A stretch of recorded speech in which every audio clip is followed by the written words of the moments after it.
शुक्लाम्बरधरं विष्णुं शशिवर्णं चतुर्भुजं प्रसन्नवदनं ध्यायेत् सर्वविघ्नोपशान्तये।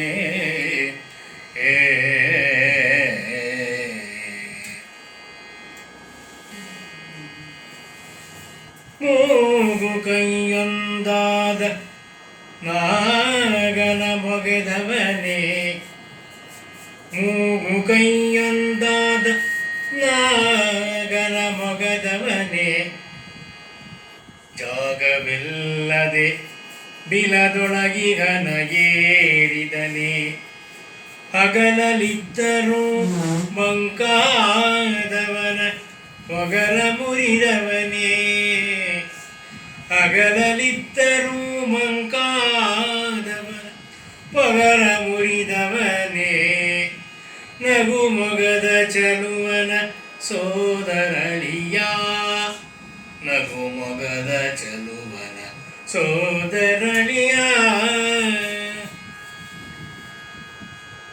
ಕಲಾಸಕ್ತರಿಗೆಲ್ಲ ನಮಸ್ಕಾರ.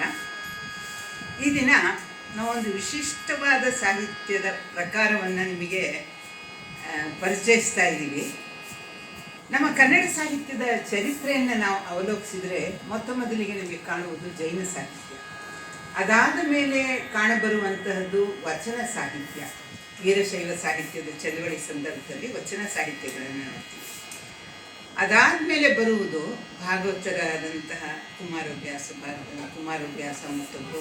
ಆಮೇಲೆ ಈ ದಾಸ ಸಾಹಿತ್ಯ ನಮಗೆ ಕಾಣುತ್ತೆ. ಪುರಂದರದಾಸರು, ಕನಕದಾಸರು, ಈ ಥರ ಬೇಕಾದಷ್ಟು ಜನ ದಾಸರು ಏನು ಮಾಡ್ತಾರೆ. ಈ ದಾಸ ಸಾಹಿತ್ಯದಲ್ಲಿ ಒಂದು ವಿಶಿಷ್ಟವಾದ ಪ್ರಕಾರಗಳಿದೆ. ಮೊದಲಿಗೆ ನಿಮಗೆ ಗೊತ್ತಿದೆ ಕೀರ್ತನೆಗಳಿದೆ, ಉಗಾಭೋಗಗಳಿದೆ.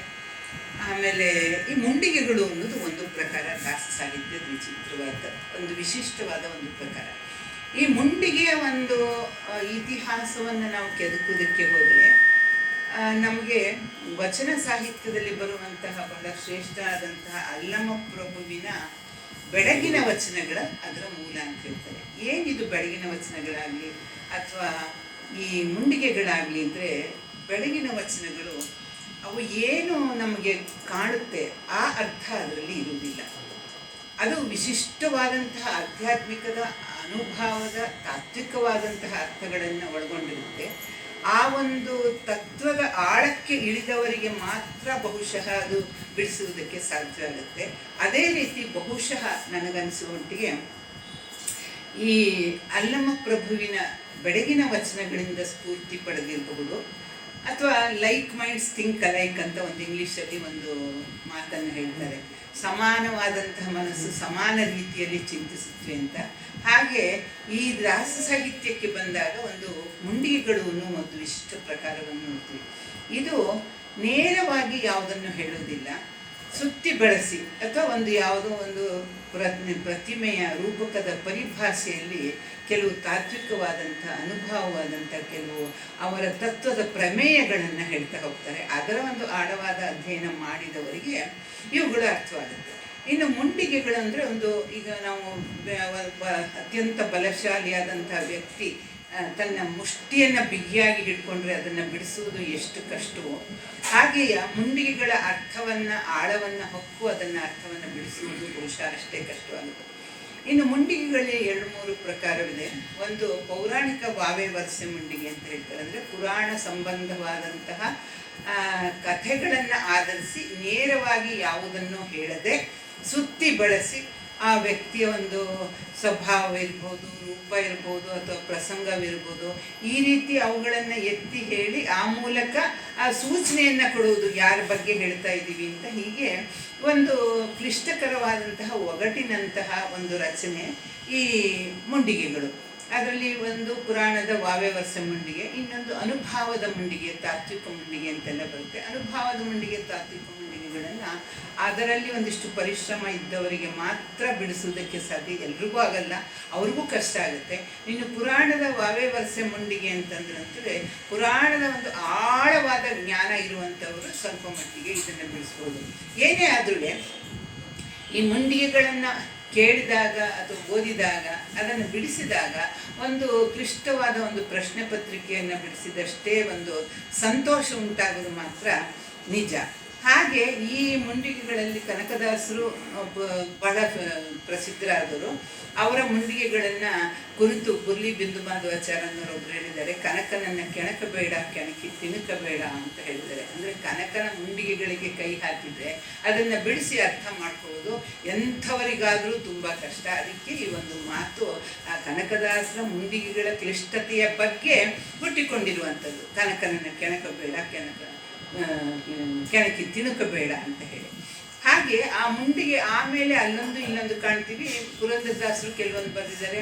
ಇಡೀ ದಾಸ ಸಾಹಿತ್ಯದಲ್ಲಿ ಒಂದು 150-180 ಮುಂಡಿಗೆಗಳು ರಚಿತವಾಗಿದೆ ಅಂತ ಹೇಳ್ತಾರೆ. ಯಾವ ದೇವರ ದೈವ ಅಥವಾ ಯಾವ ಪೂರ್ವಜನ್ಮದ ಸಂಸ್ಕಾರವೋ ಗೊತ್ತಿಲ್ಲ, ಆ ಮುಂಡಿಗೆಗಳ ರಚನೆಗೆ ನಾನು ಸಹಿತ ಕೈ ಹಾಕಿದ್ದೀನಿ. ಇವತ್ತು ನಾವು ಪ್ರಸ್ತುತಪಡಿಸ್ತಿರೋ ಮುಂಡಿಗೆ ಮೊದಲಿಗೆ ನಮ್ಮಲ್ಲಿ ಯಾವಾಗಲೂ ಒಂದು ಗಣೇಶನನ್ನು ಸ್ತುತಿ ಮಾಡಿಸೋದು ನಮ್ಮ ಕಾರ್ಯಕ್ರಮ ಆಗಲಿ ನಮ್ಮ ಯಾವುದೇ ಕಾರ್ಯವಾಗಲಿ ಒಂದು ನಿರ್ವಿಘ್ನವಾಗಿ ನೆರವೇರಿಸಿಕೊಡಪ್ಪ ಅಂತ ಪ್ರಾರ್ಥಿಸುವುದಾಗಿ ನಮ್ಮಲ್ಲಿ ಒಂದು ಸಂಪ್ರದಾಯ ಬಂದಿರೋದ್ರಿಂದ ಇವತ್ತು ನಾವು ಮುಂಡಿಗೆಗಳ ಇವತ್ತಿನ ಕಾರ್ಯಕ್ರಮಕ್ಕೆ ಮೊದಲಿಗೆ ಗಣಪತಿಯನ್ನು ಮುಂಡಿಗೆಗಳ ಮೂಲಕ ಸ್ತೋತ್ರ ಮಾಡ್ತಿದ್ದೀವಿ, ಅಥವಾ ಗಣಪತಿಯ ಒಂದು ಸ್ವಭಾವ ಅವನ ರೂಪವನ್ನು ನಾವು ಈ ರೀತಿ ಚಿಂತಿಸ್ತೀವಿ. ಈಗ ಅವರು ಶ್ರೀ ಕೇಶವಮೂರ್ತಿಗಳು ಹೇಳಿದಾಗೆ ಇದನ್ನು ನೀವು ಗಮನ ಕೊಟ್ಟು ಕೇಳಬೇಕು.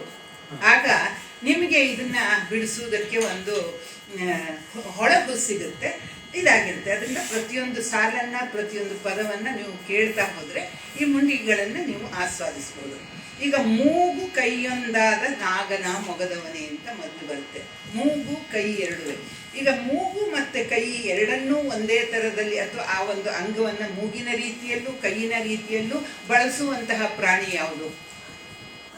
ಆನೆ. ಕರೆಕ್ಟ್. ಆನೆಯ ಕರೆಕ್ಟ್. ಎಷ್ಟು ಚೆನ್ನಾಗಿ ಹೇಳಿದ್ರು. ಮೂಗು ಮತ್ತು ಕೈ ಅದು ಉಸಿರಾಡೋದಕ್ಕೂ ನಿಜ, ಆಮೇಲೆ ಏನಾದರೂ ಎತ್ಕೊಂಡು ಆನೆ ತಿನ್ನೋದಕ್ಕೂ ನಿಜ. ಅದರಿಂದ ಮೂಗು ಕೈಯೊಂದಾದ ನಾಗನ ಮೊಗದವನೇ. ನಾಗ ಅನ್ನೋದಕ್ಕೆ ಒಂದು ಆನೆ ಎನ್ನುವ ಅರ್ಥನೂ ಇದೆ. ಈಗ ನಮ್ಮ ಸಂಸ್ಕೃತ ಎಷ್ಟು ಶ್ರೀಮಂತವಾದ ಭಾಷೆ ಅಂದರೆ, ಒಂದು ಭಾಷೆ ಯಾವಾಗ ಶ್ರೀಮಂತವಾಗುತ್ತೆ ಅಂದರೆ ಒಂದು ಪದಕ್ಕೆ ಹಲವಾರು ಅರ್ಥಗಳಿದ್ದಾಗ, ಅಥವಾ ಹಲವಾರು ಪದಗಳು ಒಂದು ಅರ್ಥವನ್ನು ಬಿಂಬಿಸಿದಾಗ. ಈಗ ಹರಿ ಅನ್ನೋದಕ್ಕೆ ಸುಮಾರು 30-35 ಪದ ಇದಿದೆ. ಈ ನಾಗ ಅನ್ನೋದಕ್ಕೆ ಎಷ್ಟೊಂದು ಅರ್ಥ ಇದೆ. ನಾನು ನಿಧಾನಕ್ಕೆ ಅದನ್ನು ಹೇಳ್ತಾ ಹೋಗ್ತೀನಿ. ನಾಗ ಅನ್ನೋದಕ್ಕೆ, ಬಲಿ ಅನ್ನೋದಕ್ಕೆ, ಆಮೇಲೆ ಹರಿ ಅಂತನ್ನೋದಕ್ಕೆ, ಆಮೇಲೆ ಕರಿ ಅಂತನ್ನೋದಕ್ಕೆ, ಇವಕ್ಕೆಲ್ಲ ಸಾರಂಗ ಅನ್ನೋದಕ್ಕೆ. ನಮಗೆ ಹರಿ ಅಂತಂದಾಗ ನಾವೊಂದು ವಿಷ್ಣು ಅಂತ ಅನ್ಕೋತೀವಿ, ಇನ್ನೊಂದು ಹರಿಯೋದು ಅಂತೀವಿ, ಇನ್ನೊಂದು ಬಟ್ಟೆ ಹರಿದು ಹಾಕೋದು ಅಂತೀವಿ. ಆದರೆ ಹರಿಗೆ ಎಷ್ಟು ಅರ್ಥ ಇದೆ ಗೊತ್ತಾ? ಹರಿ ಅಂತಂದ್ರೆ ಬ್ರಹ್ಮ, ವಿಷ್ಣು, ಮಹೇಶ್ವರ, ಸರ್ಪ, ಆಮೇಲೆ ಇದು ಬಂಡಿ, ಚಕಡಿ, ನಾಭಿ, ಕಣ್ಣು, ಇಂದ್ರ, ಯಮ, ಹೀಗೆ ಒಂದು 26-30 ಅರ್ಥಗಳಿವೆ. ಈ ಕಾವ್ಯ ರಚನೆಯಲ್ಲಿ ಏನು ಮಾಡ್ತಾರೆ ಅಂದರೆ, ಹೀಗೆ ತುಂಬ ಅರ್ಥ ಇರುವಂಥ ಪದಗಳನ್ನು ತೆಗೆದುಕೊಂಡು ಬೇರೆ ಬೇರೆ ಅರ್ಥಗಳನ್ನು ಹೊರಡಿಸೋ ಹಾಗೆ ಶ್ಲೇಷಾರ್ಥ ಅಂತ ಕರೀತಾರೆ. ಬೇರೆ ಬೇರೆ ಅರ್ಥಗಳನ್ನು ಹೊರಡಿಸೋ ಹಾಗೆ ಅದನ್ನು ಚಮತ್ಕಾರಿಕವಾಗಿ ರಚಿಸ್ತಾರೆ. ಮುಂಡಿಗೆಗಳನ್ನು ರಚನೆಯಲ್ಲಿ ಒಂದು ಗುಣ ಅಂದರೆ ಇದು ಸಹಿತ. ಇಲ್ಲಿ ಈಗ ನಾಗ ಅಂತನ್ನೋದನ್ನು ಪ್ರಯೋಗಿಸಿದ್ದೀನಿ ನಾನು. ನಾಗನ ಮೊಗ ಅಂದರೆ, ನಾಗ ಅಂದ ತಕ್ಷಣ ನಮಗೆ ಸಾಮಾನ್ಯವಾಗಿ ತಿಳಿದಿರೋ ಅರ್ಥ ಅಂತಂದರೆ ಹಾವು ಅಂತ. ಆದರೆ ಇಲ್ಲಿ ಮೂಗು ಕೈಯೊಂದಾದ ನಾಗನ ಮೊಗದವನೇ ಅಂದರೆ ಆನೆಯ ಮುಖವನ್ನು ಹೊಂದಿದಂತಹ ಗಣಪತಿ. ಗಣಪತಿಯನ್ನು ಇದು ಪ್ರತಿಯೊಂದು ಪದವು ನಿರ್ದೇಶಿಸುತ್ತೆ. ಜಾಗವಿಲ್ಲದೆ ಬಿಲದೊಳಗಿಹನ ಏರಿದನೆ. ಭೂಮಿ ಮೇಲೆ ಎಲ್ಲೂ ಸಾಧಾರಣ ನಾವು ಕಾಣೋದಕ್ಕೆ ಸಾಧ್ಯ ಇಲ್ಲ. ಬಿಲದೊಳಗಿರುವಂಥದ್ದು ಯಾವುದು? ಯಾವ ಪ್ರಾಣಿ? ಬಿಲದಲ್ಲಿರುವಂಥದ್ದು ಯಾವುದು ಪ್ರಾಣಿ? ಇಲಿ. ಆ ಇಲಿಯನ್ನ ಇವನು ಏರಿದವನು ಯಾರು? ಗಣಪತಿ. ಅದರಿಂದ ಜಾಗವಿಲ್ಲದೆ ಬಿಲದೊಳಗಿಹನ ಏರಿದನೆ. ಹಗಲಲ್ಲಿದ್ದರೂ ಮಂಕಾದವನ ಪೊಗರ ಮುರಿದವನೇ. ಹಗಲಲ್ಲಿ ಕಾಣ್ತೀವಿ ನಾವು ಚಂದ್ರನ, ಅದಕ್ಕೆ ಆ ಚಂದ್ರ ಹಗಲಲ್ಲಿ. ಈಗ ರಾತ್ರಿ ಏನು ಆಹ್ಲಾದಕರವಾಗಿರುತ್ತೆ, ಎಷ್ಟು ಸಂತೋಷವಾಗುತ್ತೆ ರಾತ್ರಿ ಚಂದ್ರನ ನೋಡಿದಾಗ.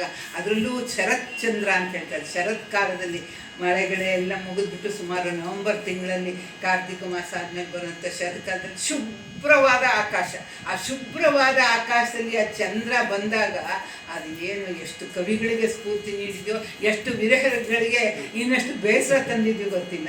ಆದರೆ ಅಂತಹ ಕಾಂತಿಯುತವಾದ ಚಂದ್ರ ಹಗಲಲ್ಲಿ ಬಂದರೆ, ಹಗಲಲ್ಲಿ ಚಂದ್ರನ ಹೆಣ ತೇಲಿತು ಅಂತ ಬೇದಿರೋರು ಹೇಳ್ತಾರೆ. ಚಂದ್ರನ ಹೆಣ ಹಗಲಲ್ಲಿ ತೇಲುವುದು. ಯಾಕೆಂದರೆ ಸೂರ್ಯನ ಪ್ರಖರ ಬೆಳಕಿನ ಮುಂದೆ ಚಂದ್ರ ಏನಿಲ್ಲ. ಅದರಿಂದ ಇಲ್ಲಿ ಹಗಲಲ್ಲಿ ಮಂಕಾಗಿರ್ತಾನೆ. ಆದರೆ ಅವನೇನು ಹಗಲಲ್ಲಿ ಮಂಕಾಗಿದ್ದ, ಅವನ ಪೊಗರ ಮುರಿದವನೇ.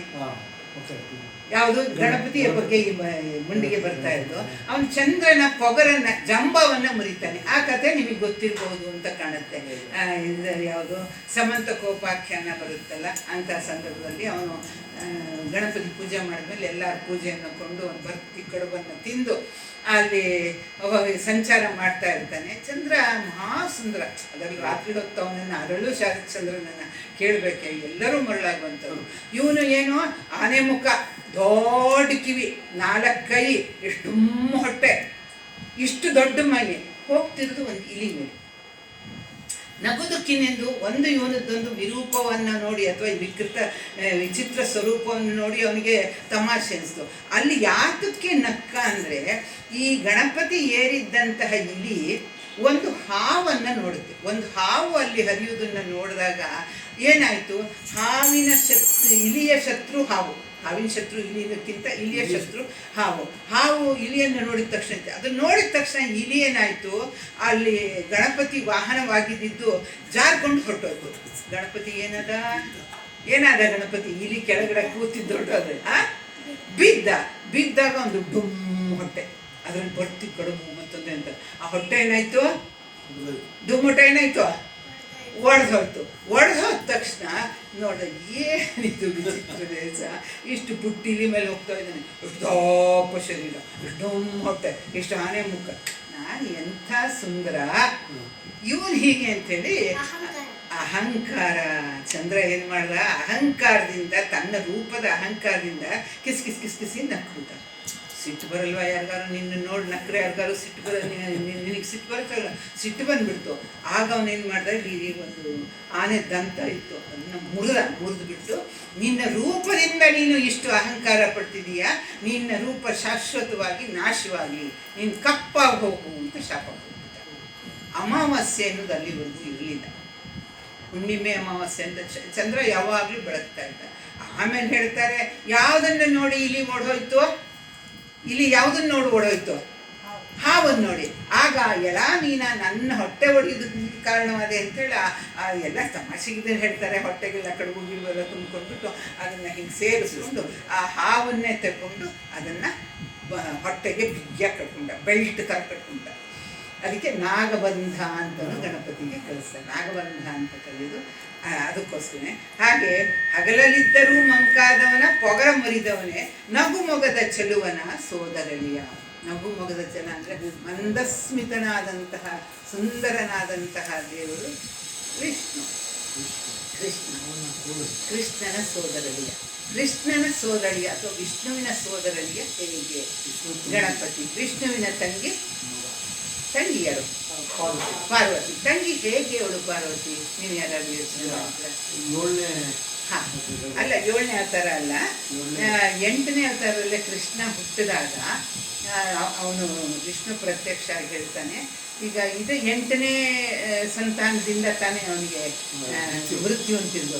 ನೀನು ನಂದ ಗೋಕುಲದಲ್ಲಿರೋ ನಂದನ ಅರಮನೆಯಲ್ಲಿ ಅವನ ಪತ್ನಿಗೆ ಹೆರಿಗೆ ಆಗಿದೆ, ಒಂದು ಹೆಣ್ಣು ಮಗು ಹುಟ್ಟಿದೆ, ಒಂದು ಮೃತ ಶಿಶು ಹುಟ್ಟಿದೆ. ನೀನು ಅದನ್ನು ತಗೊಂಡು ಹೋಗಿ ಅಲ್ಲಿ ಈ ಮಗುವನ್ನು ಯಶೋದೆ ಅವಳಿಗೆ ಮೈ ಮೇಲೆ ಜ್ಞಾನ ಇಲ್ಲ ಹೆರಿಗೆ ಆದಮೇಲೆ, ಅಲ್ಲಿ ಮಲಗಿಸ್ಬಿಟ್ಟು ಆ ಮಗುವನ್ನು ನೀನು ತಗೊಂಡು ಬಾ ಅಂತ ವಿಷ್ಣು ಹೇಳ್ತಾನೆ ಪ್ರತ್ಯಕ್ಷವಾಗಿ.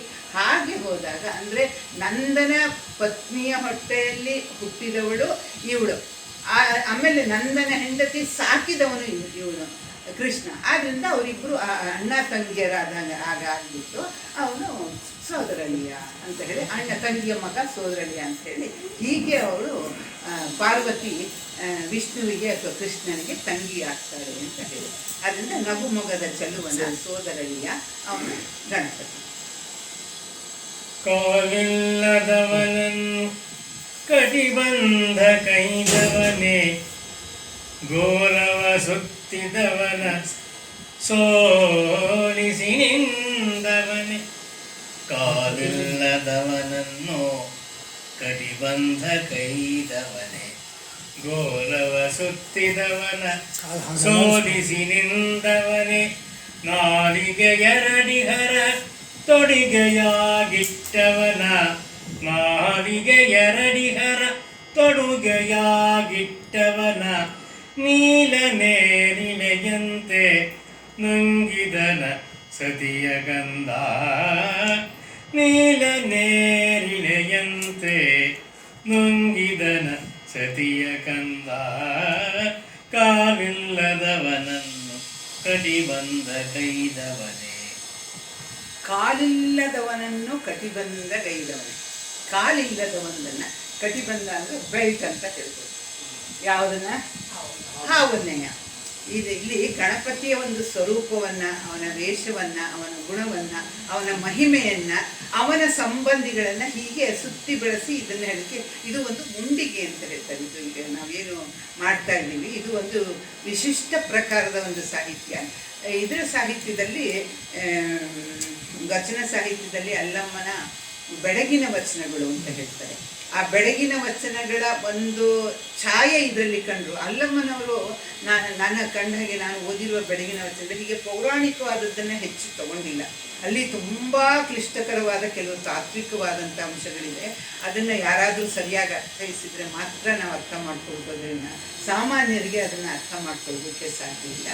ಇದು ಈ ಅಲ್ಲಿಂದ ಮುಂದಕ್ಕೆ ಕನಕದಾಸರು, ಪುರಂದರದಾಸರು ಇವರೆಲ್ಲ, ಅದರಲ್ಲೂ ಕನಕದಾಸರು ಹೆಚ್ಚಿನ ಕೃಷಿ ಮಾಡಿದರು ಈ ಇದರಲ್ಲಿ ಮುಂಡಿಗೆಯಲ್ಲಿ. ಅದಕ್ಕೋಸ್ಕರನೇ ಅವರಿಗೆ ಕನಕನ ಮುಂಡಿಗೆಗಳು ಅಂತಲೇ ಹೇಳ್ತಾರೆ. ಆಮೇಲೆ ಕನಕನನ್ನ ಇದು ಮುಂಡಿಗೆಗಳ ಜನಕ ಅಂತಲೂ ಕನಕದಾಸರಿಗೆ ಹೇಳ್ತಾರೆ. ಯಾಕೆಂದರೆ ಅದು ಪ್ರಸಿದ್ಧವಾಗಿದ್ದು ಕನಕದಾಸರಿಂದ.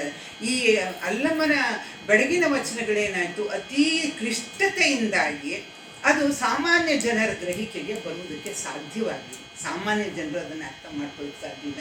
ಎಲ್ಲೋ ತುಂಬ ವಿದ್ವತ್ತಿರುವಂಥವ್ರು, ಆಮೇಲೆ ವೀರಶೈವ ಧರ್ಮದ ತುಂಬ ತಿರುಳನ್ನು ಸರಿಯಾಗಿ ಅರ್ಥ ಮಾಡಿಕೊಂಡವರು ಮಾತ್ರ ಅದನ್ನು ಅಲ್ಲಿ ಸಂಜ್ಞೆಯಾಗಿ ಸೂಚಕವಾಗಿ ಪ್ರತಿಮೆ ರೂಪದಲ್ಲಿ ಬಳಸಿರುವಂಥ ಈ ಇದನ್ನು ಯಾವುದು ಈ ಬೆಳಗಿನ ವಚನಗಳನ್ನು ಅರ್ಥ ಮಾಡ್ಕೋದನ್ನ ಅದು ಸಾಮಾನ್ಯರಿಗೆ ಎಟಕುವುದಲ್ವೇ ಅಲ್ಲ.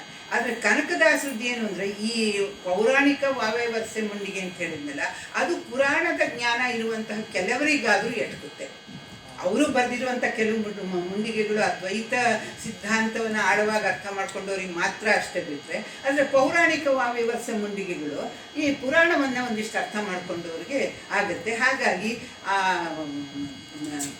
ಅಲ್ಲಮ್ಮನ ಒಂದು ಬೆಳಗಿನ ವಚನಗಳಷ್ಟು ಕ್ಲಿಷ್ಟವಾಗಿ ಪ್ರತಿಯೊಂದು ಇಲ್ಲ ಅಂತ ಹೇಳ್ಬೋದು. ಕೆಲವಿದೆ, ಪ್ರತಿಯೊಂದು ಇಲ್ಲ.